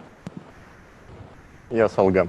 We all know how it goes in today's world, where politicians are changing their mind as soon as the wind blows.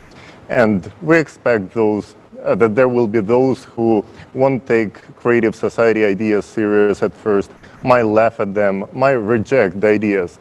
But think about it, those are ideas of humanity, those are the ideas of human equality, those are the ideas of human unity.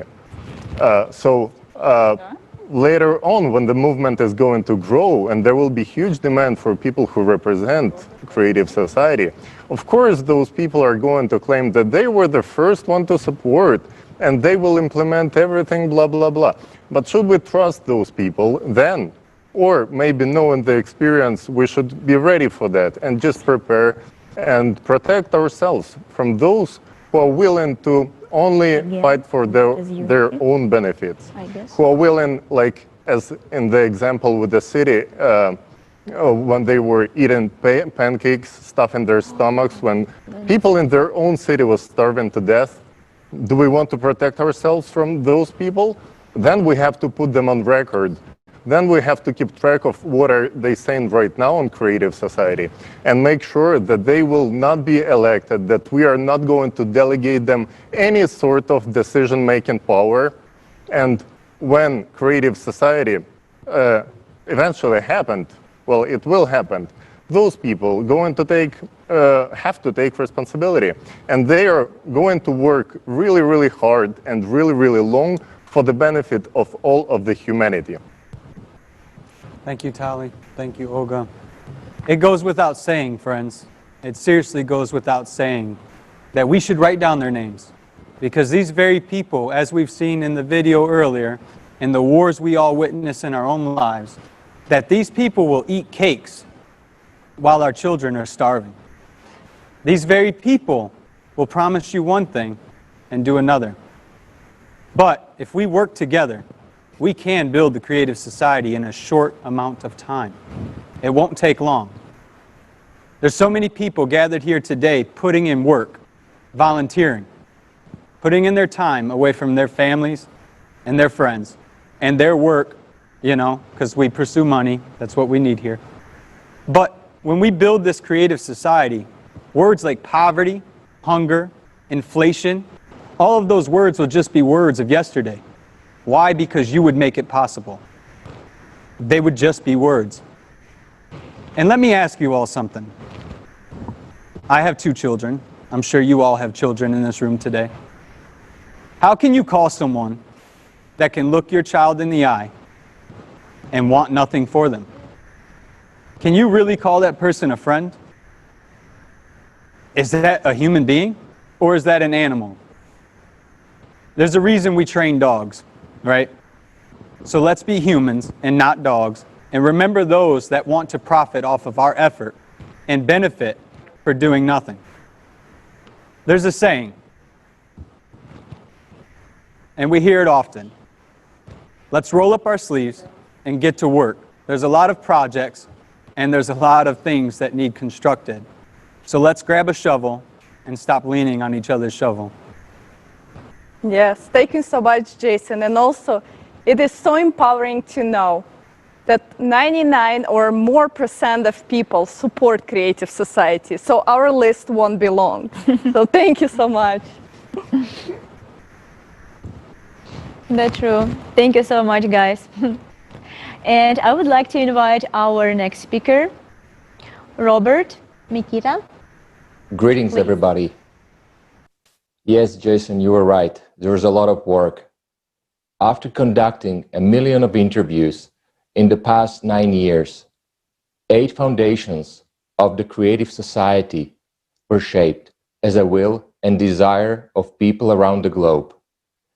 8 foundations of the creative society, a document which should be implemented into the constitution of every country around the globe. This will guarantee people that no law will be passed that will deprive a person of his or her rights or decrease his or her life.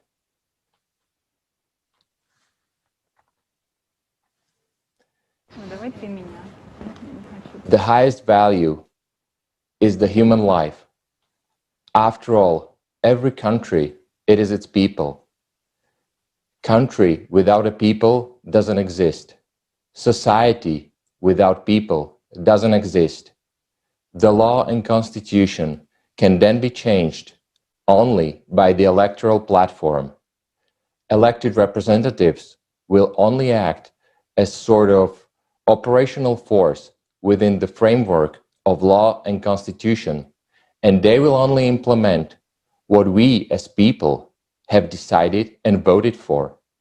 They will have to report regularly on what they are, how they are fulfilling what we have decided and voted for. Failure to do that will result in their immediate replacement. All socially important issues will be submitted for public discussion and vote. Implementation of human rights and freedoms cannot violate freedoms and rights of another person. Power will be in the hands of people. They will be responsible for the society as a whole. In the creative society, every human will be guaranteed essential life necessities, including food, housing, medical care, education, and full social coverage for free as a birthright. Mass media will belong to the society and will inform truthfully and openly, and will not follow up on interests of their individual owners, but they will follow up on interests of the society as a whole. Education will be free of charge and at equal level anywhere in the world.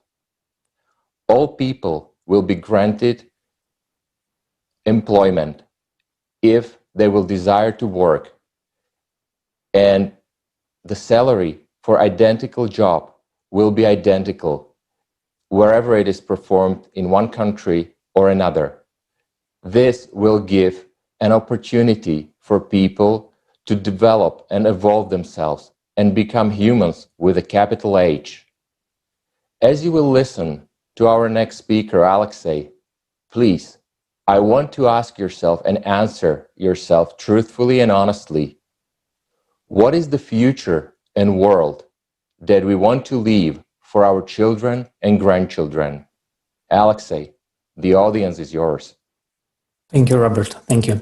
And you know what, guys? Actually, if we look at how the laws are written today, we'll see a lot of similarities with the computer code, where we indicate what's acceptable and what's not by applying conditional if this, then that logic. And but the system became so complicated that, you know, you have to hire a professional lawyer just to find your way around and to know your rights. And that lawyer has to study for many years and keep himself up to date with new laws entering in every day almost. But does the legal system have to be so complicated? What if instead we started with the 8 foundations of the creative society and built our laws in a way that they guarantee and protect life and freedom of every human being? Thank you so much. What is unification? Then the question arises, what does unification mean? Well, it means the very simple thing, unification. On the very idea, unification means that together we participate with the attention that we work on a creative society. We give that the attention, the creative society. That's our unification. And guaranteed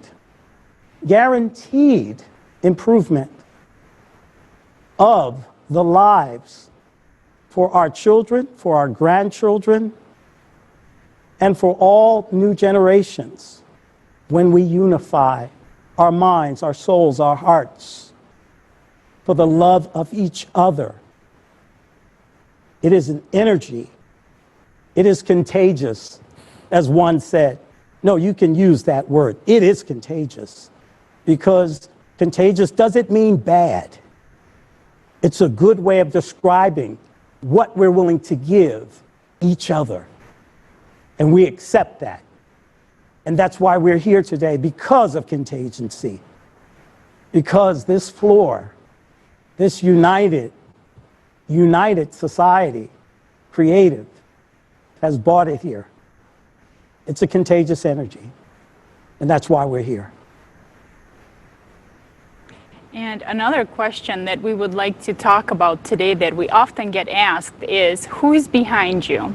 And the nature of this question is understood because we have been taught that if something happens, that there must be someone standing behind it, such as Soros or Putin or Trump or someone who defends their interests.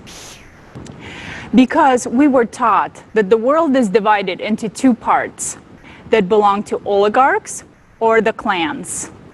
And today, for the first time, there's only one interest, the interest of the people. And who stands behind us? The whole mankind. And this project is organized by people from all over the world. And behind it is the future of our kids and our conscience. And also, another question that we get asked is, who is your leader? Our leader is our children, and our sponsor is their future. It is our children's eyes that we look into and understand the legacy and the future that we're leaving behind for them. Is this the future that you want for your kids? And this is why we're here. This is why we're acting today. Because we're not, and why does this question come up? Because we're not used to not having someone who would benefit from the action that they're doing. And today, for the first time, this conference, the Creative Society, is not just a project for an individual group of people, but it is a project for the whole humanity. Thank you. Thank you very much, Olga. And I would like to announce our next speaker, Manav Sachdeva Masum, poet, writer, ex-diplomat, professor, chief international officer at McCann World Group, ambassador by Ukraine at Coalition.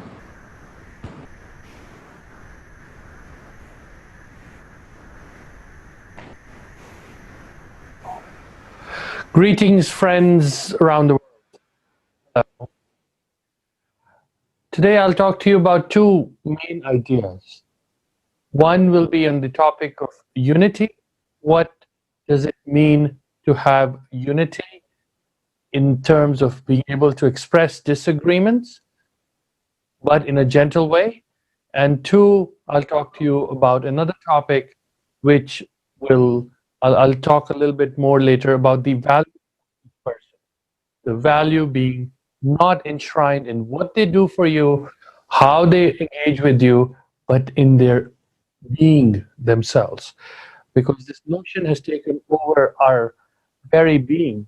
What does somebody do for me? How do I engage with them? What is the interrelational space? And therefrom, we drive a value. I want to disband that notion and say every being has value in and of itself, just by the fact of their birth. Let me start first with the idea of unity. What does it mean to aim for unity? What is unity? Would we call it the absence of conflict? Would we call it the presence of peace? When or how would we know we have reached unity? Unity is not the absence of disagreements, but methods of expressing the disagreements. In a nation, a club, a world, a city, even within a family, disagreements are only positions one takes about one's thoughts on a subject. These disagreements do not necessarily signify disunity.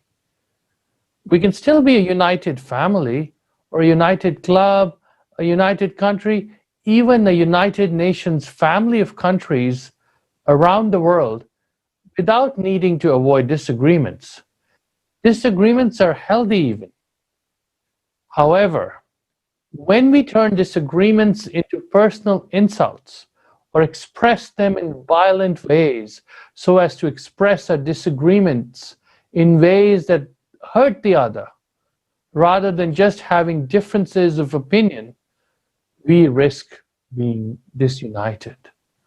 Finding ways to find common ground or resolution of differences in a matter in accordance with justice, peacefully, is critical to unity. Unity is neither an idealistic goal, nor is it something that can never be achieved. Unity is a concrete concept which says that despite differences, we will find ways to care for each other.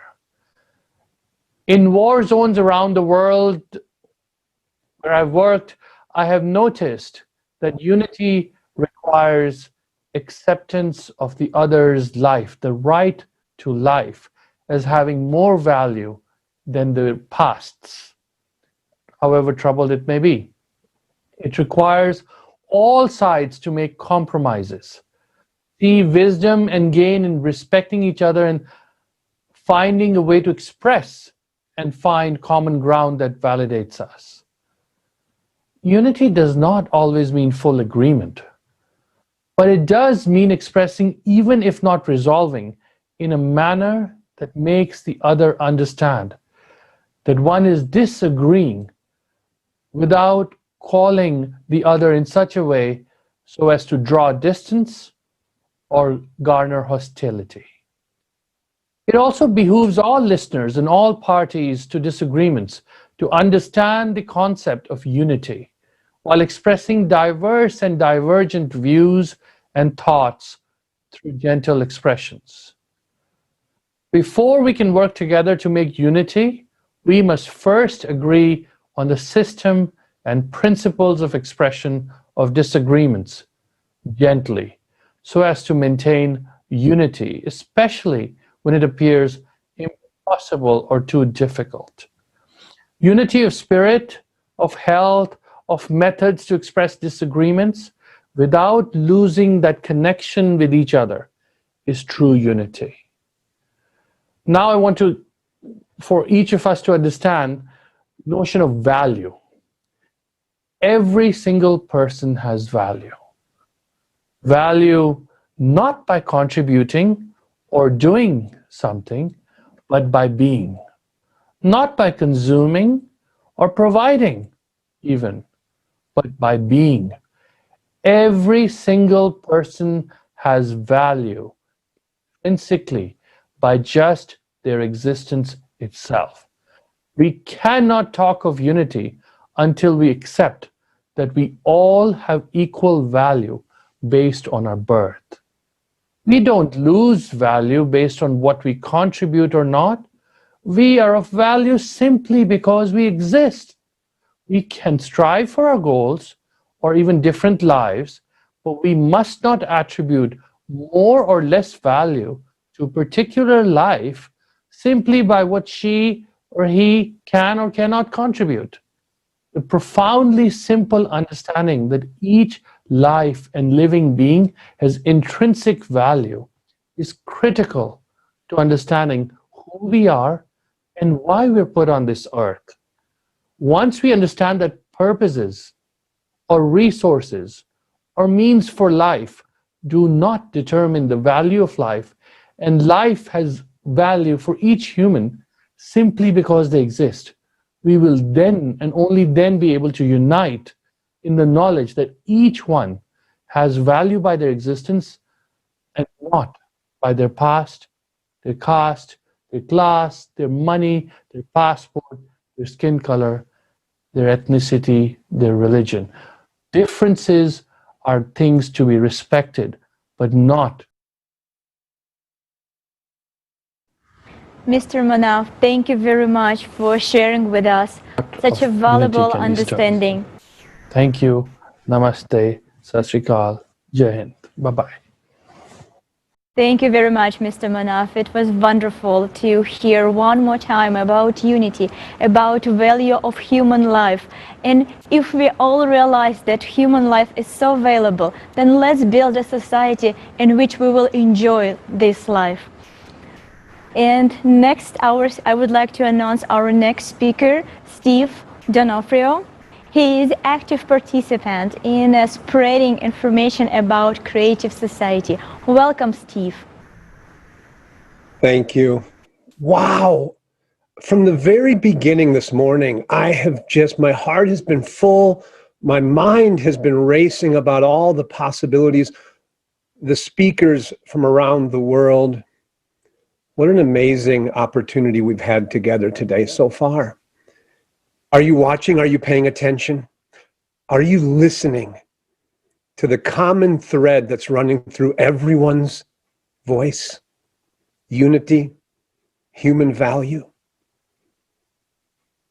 One of my favorite verses in the Bible says this: do not be conformed any longer to the patterns of this world, but be transformed by the renewing of your mind. What are our current patterns of this world? The consumer society, the pattern of us versus them. That's the patterns we live in. What's the transformation of our mind? What's the new consciousness? Whatever term you like to use, find it. Because this is where we begin to change. This is where evolution takes place, when we become transformed by the renewing of our mind. I like what Olga, one of the Olgas, was saying recently: who is behind you? The question's not who is behind us. The question's who is next to us. See, when someone says, oh, Steve, with your creative society, who's behind the creative society? Nobody. See, I stand next to people around the globe. I stand next to people around the world. I don't lead anybody. I don't follow anybody. I stand next to my brothers and my sisters. Seema said this from India. Dr. Seema said, we're all one family. These are all my family. the Creative Society, you can do a few things right now. One is take personal responsibility and say, you know what, I'm in. I like it. I'm going to decide that we can make a difference. I choose that there is a solution to all of the world's problems. I will take personal responsibility. What is the mindset? One of my favorite quotes is this: if you believe you can, or if you believe you can't, you are right. See, when we begin to believe we can build and create this creative society, then guess what? It begins to come forth in reality. I'm going to say something that might be a little shocking, and that is this: one person can't make a difference. What'd you say, Steve? Yes, you heard me. One person can't make a difference. What do I mean by that? See, one person is only one person, but a group of people can change the world. A group of people united around one common mindset, moved from influence to action. Action creates impact. And that makes all the difference in the world. I remember a story I heard once a long time ago, and I've changed a little bit because I like it, my ending better. But it goes like this. There was a man, and this man used to go on with his friends, and he'd walk the beaches by the coastline where he lived. And every morning, him and his friends would meet, and they'd go for a walk. One particular morning, the man was watching a little boy, and this boy was running from ocean to ocean side, and he was throwing stuff into the ocean. He was so excited. And the man thought, what is this boy doing? Where's all this energy? Why is this happening? Driven by curiosity, the man went down to the boy and he said, young man, what is it you are doing? And the boy looked up at the man. He said, sir, and he held up a starfish and he said, I'm saving starfish. With a big smile on his face, he threw the starfish as far as he could into the ocean. And he said, see? And the man shook his head. Said, oh, boy, you ain't going to make a difference. You see, there's nothing you can do to save all these starfish. There are hundreds of starfish on this beach. And there's hundreds and hundreds of kilometers of coastline. You will never make a difference. The little boy, now looking dejected, picked up another starfish. And he threw it as far as he could. And with almost tears in his eyes, he looked up at the man. And he said, I saved that one. And the man kind of smiled and said, yeah, there's one. But as the man walked away, the boy said this, sir, do you want to save a starfish? And he said, what, me? And he goes, yes, it's easy. You pick it up. You tell it not to come back, and you throw it as far as you can for the second chance of life. And the man reluctantly, because he felt guilty now, picked up the starfish and he threw it into the ocean. And a smile came across his face. And the boy looked at the man and he said, doesn't that feel better? And the man said, yeah, it does. And he picked up another one. Along then, the man's friends came. And they said, what are you doing? He said, we are saving starfish. Get one. And they picked up a starfish. And see, before long, the entire beach was full of people throwing starfish back in the ocean. I am not standing in front of or behind anybody. The people on this call, the people listening to this call, the people you've heard from are standing side by side, each doing something together. How do you make a difference? Here's a challenge. Do you shop at local businesses? Find the local businesses, get on Creative Society, watch these videos of live conversation. So many entrepreneurs, and say, what's your business? From now on, I'm going to do business with you because you support Creative Society. Do you have a school, an event, or an organization? You call a speaker from the Creative Society. There's hundreds of them around the world. Let them come in and talk to your students, to your employees, to your friends.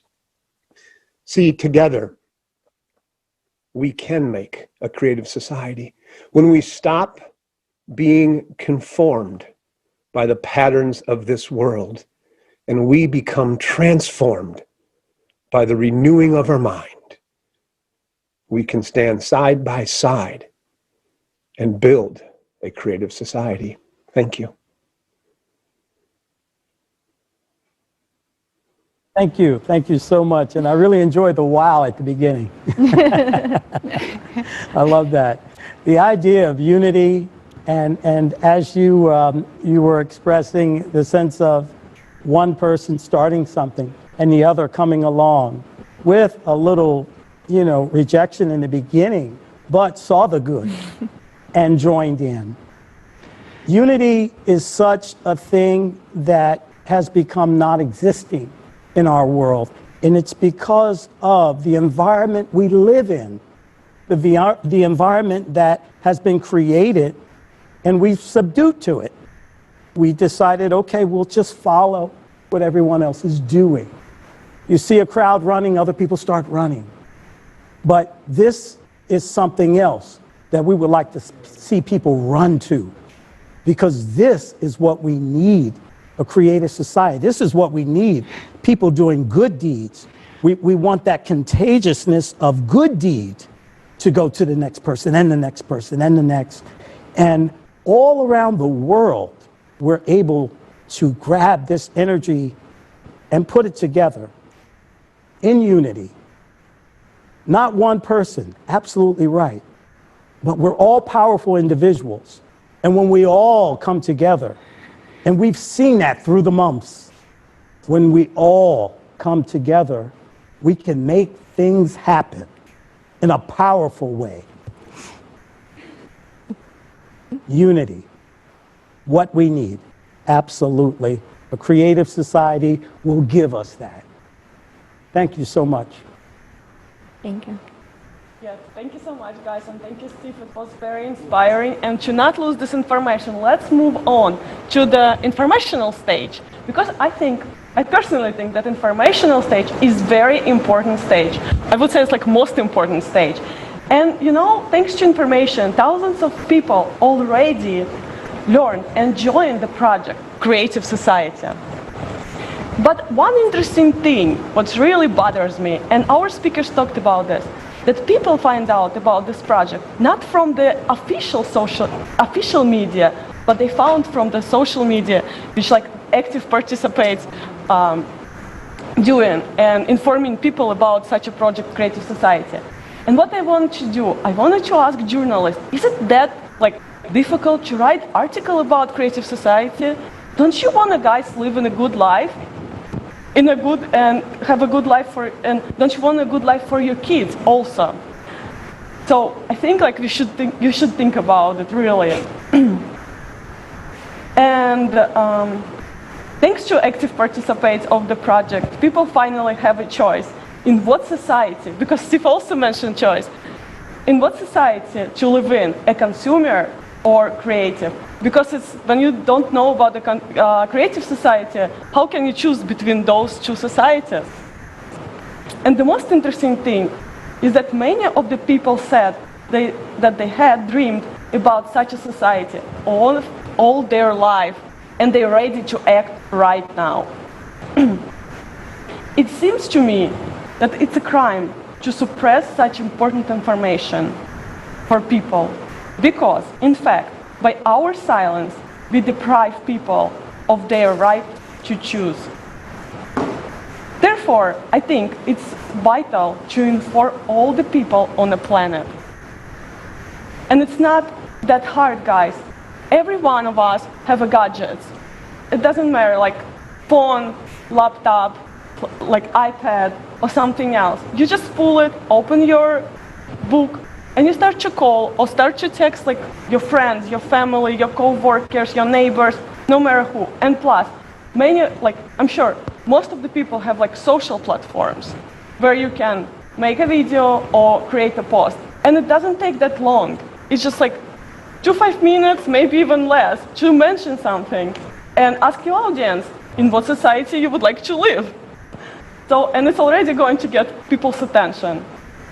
So, and I guess, and we can spread the word about the Creative Society very quick. And Kate is going to tell us something interesting about it. much, Ola. Yes. So how fast we can notify the whole humanity about the creative society? I'm sorry. So let's say one person, I'm sorry. So let's say one person is going to notify 5, and these 5 on its end, they're going to notify another 5. So it's already 25.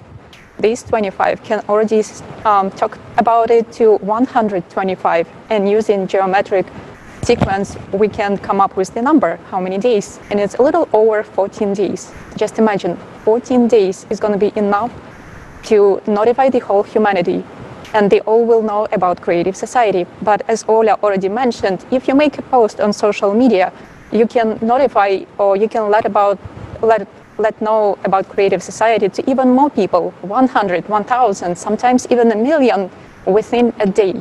So it is possible to make it happen within a day, a single day. And just want to say thank you for Leslie, as he mentioned that we need unity. Yes, we need unity around one common goal, to do good for people. Thank you so much, Katya, for reminding us about math again. That's very exciting that we really need only 14 days in order to notify all people on Earth.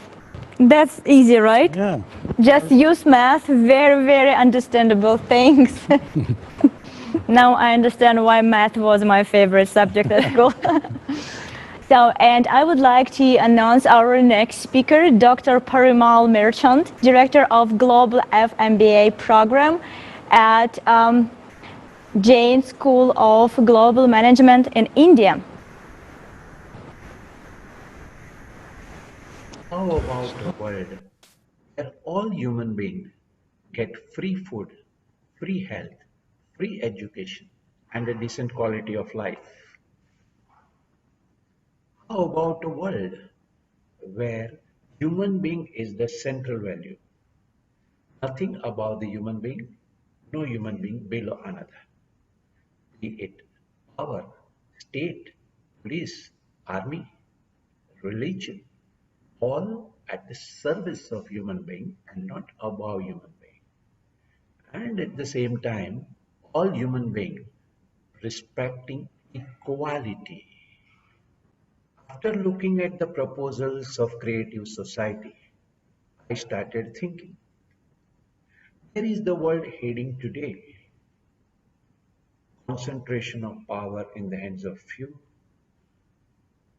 huge resources diverted to wars and weapons, manipulation of masses, inequality growing phenomenally all over the world. Where will the world head to? It is necessary for the world to change the direction. There came a question, is it possible? After all, the powerful people are so strong, the governments are so strong, the notions that the society can be only in the way it is today is so strong that even that glimpse of possible human world seems to be impractical. But if we look at it a little deeper, we realize that after all, society, the way it is created by whom? It is made by human being. It will be changed by whom? It will be changed by human being. And who are they? You and me. But who will listen to me? I'm not a celebrity. Here, an analogy was very, very interesting.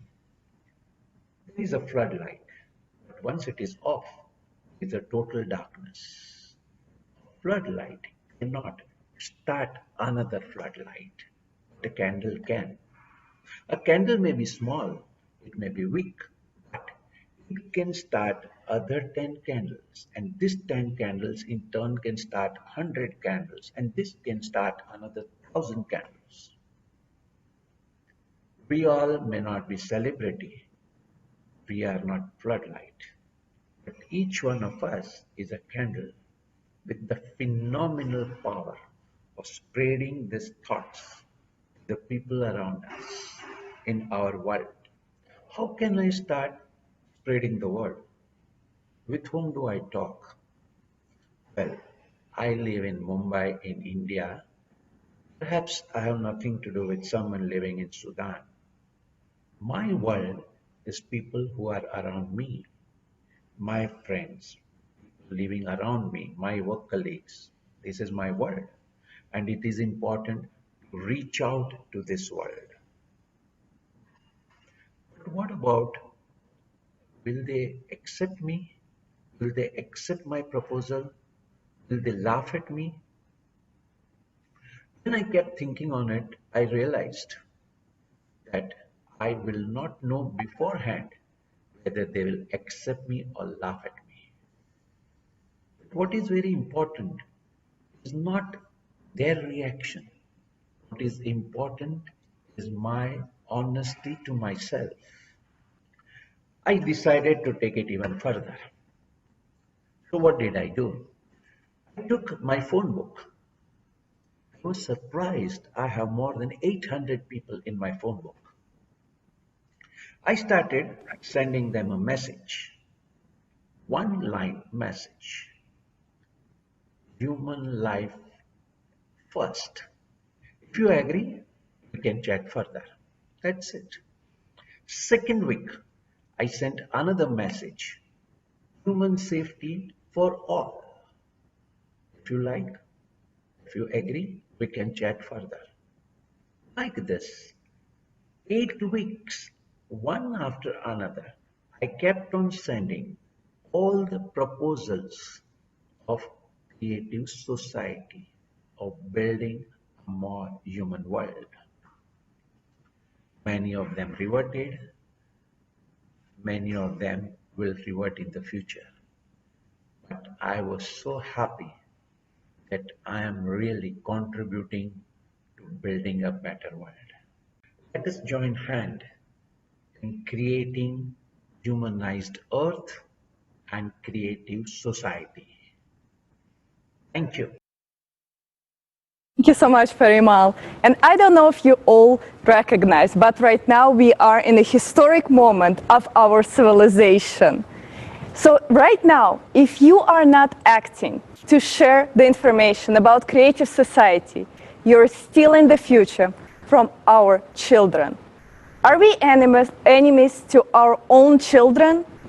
Are we too afraid to speak up about the future of our kids? How can it be? So the creative society can only be possible if we all speak up and start actively participating and becoming a part of it.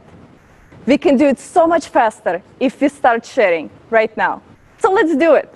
Pull out your phone and go on your social media of your choice. It can be Facebook, LinkedIn, you choose, Instagram.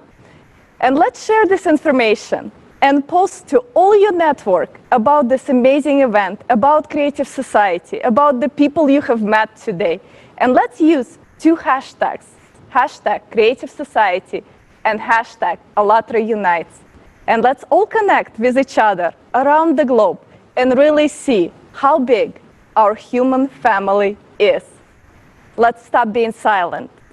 We need to share this information as the future of our kids in our hands. It was not possible to do so before, but now, with technology we have, it is possible. We can share it with the whole civilization. As Kate said, we don't need much time to do so. We all got here today by using the rule of 6 handshakes. And if you don't know what the rule means, it only means that we are connected through 5 or less social connections from each other. But with technology we have right now in our hands, we are only 2 to 4 connections away. How cool is that? That we all know each other and we are not strangers. Let's be honest. Everyone is looking for a solution to the current problem in our society. A creative society is the only solution we have to get us out of the dead end of self-destruction. As you are the only one who can change the vector towards peaceful development by telling all your friends and family members today. Thank you very much, Olga. Thank you very much, dear friends. It was really amazing conference, and for sure, this conference will change the future. Today, for the first time in the world, we have begun to tell the truth. Isn't it wonderful to call the things by their proper names? Because our future depends on it. Because the sooner we stop lying and start telling the truth, the sooner we will build our beautiful and bright future. For the first time in the history of the world, people gathered together united by one goal, by one idea to build a creative society. We were not gathered by oligarch or somebody else. We were gathered by the future of our children, our future, the desire to live as human beings. For 6,000 years, humanity has been compressed like a spring, but it could not continue indefinitely. There comes a moment when the spring begins to unclench. Humanity begins to unclench, and that is wonderful. What a wonderful time we are living in, a time of change. Thank you all so much. But let me remind you, we are tired of fighting for other ideas foisted upon us by people that want nothing for us. Trump, Putin, Soros, has the world ended with them? Are we just those cakes or the condiments that they literally eat? They literally eat us. We are told by all the informational sources that we don't have enough resources. It's an illusion. This world has enough resources for 24 billion people. Look around you. Ask yourselves, where does this information come from? They continuously tell us that the world is overpopulated. Think about it. Seriously, think about it. Why? Who benefits from putting that into our heads? You and I, and everyone in this room, does not own the media. Who owns the media? So where do we get our information from? That is why we have gathered to use social media, use our personal resources to bring this information to you. Because we are tired on behalf of our children. We're sitting here wearing rags. Kim Jong-un, have you guys forgotten about him? No. And what about Iran? They don't have nuclear weapons, but we're told they do. They can't blow us up. So what's next? Are we going to buy the same narratives that we're all used to? I'm not saying anything new. There's not one person in this room who hasn't spoken, or on the screen that hasn't spoken, that told you what you know. That what we all know. But I know it can be difficult. But I'm here to remind you, we're all here to remind you, that we are one family and one planet. Think about it. Borders are artificially constructed, man-made maps.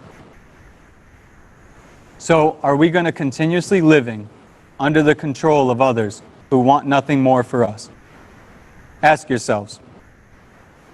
And the fact that we have gathered today, this very moment, has been absolutely worth it. I'll tell you why. They don't want us here. Why would they? They don't want you getting up off the couch. They don't want you taking action. They don't even want you caring about your children. They want us to take in ideas and live our life like we're robots. But we're not robots. We're human beings. Every one of you who are watching this around the world, it may be difficult to take action. I understand. It's not easy talking to friends and family. It's not easy stepping out of your comfort zone. Every one of us here know we're doing it. It's not easy. But don't our children deserve it? Don't you deserve it? Most of us who are watching are born before the 90s. All you have to do is look back and you'll see the same pattern over and over and over again. And none of us have been happy. We don't have an economy that works for us. We can't talk to our neighbors without wearing a mask. We can't get in our vehicles and drive where we want. Yes, I understand there's a real threat. Yes, I understand that it is a collective effort to manage people. But in a creative society, we would have already had the means to disseminate that information, work together, and this wouldn't be a dragged out problem. How could it be? Thank you all today, and be sure to share with your friends and family members if you feel inspired.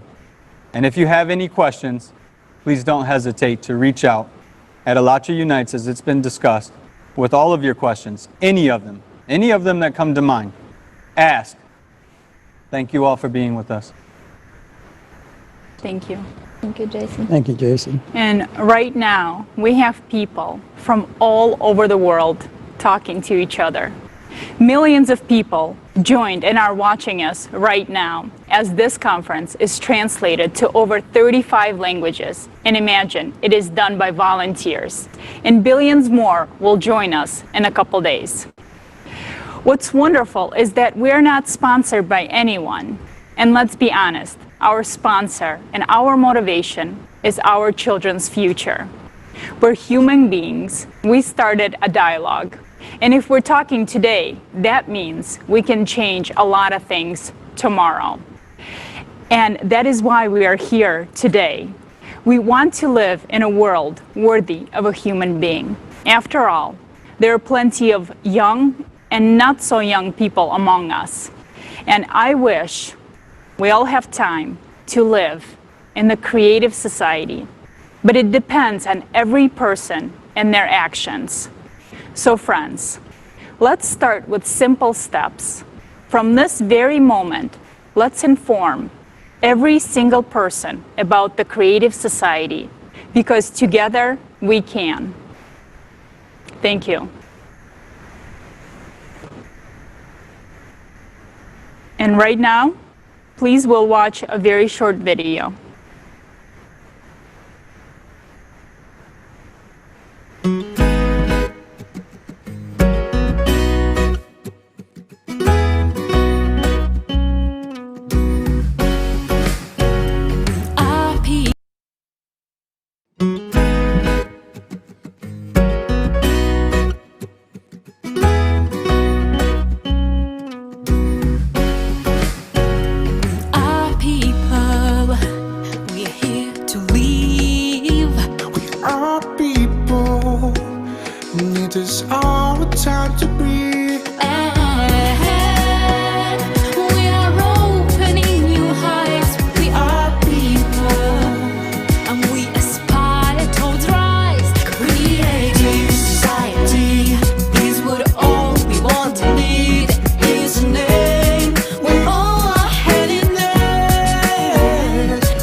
We would like to express our deep gratitude for everyone who took part in today's conference, for everybody who helped us to prepare this conference, because we all understand this is not the project of one group of people, that's our project. It's a project of entire humanity.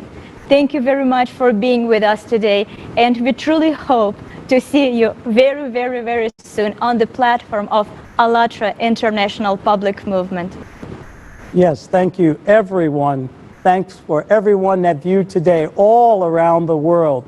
We could not be here today if it wasn't for the world uniting together to see and to feel the movement of our creative society. Let's create together, because united we can. And we will.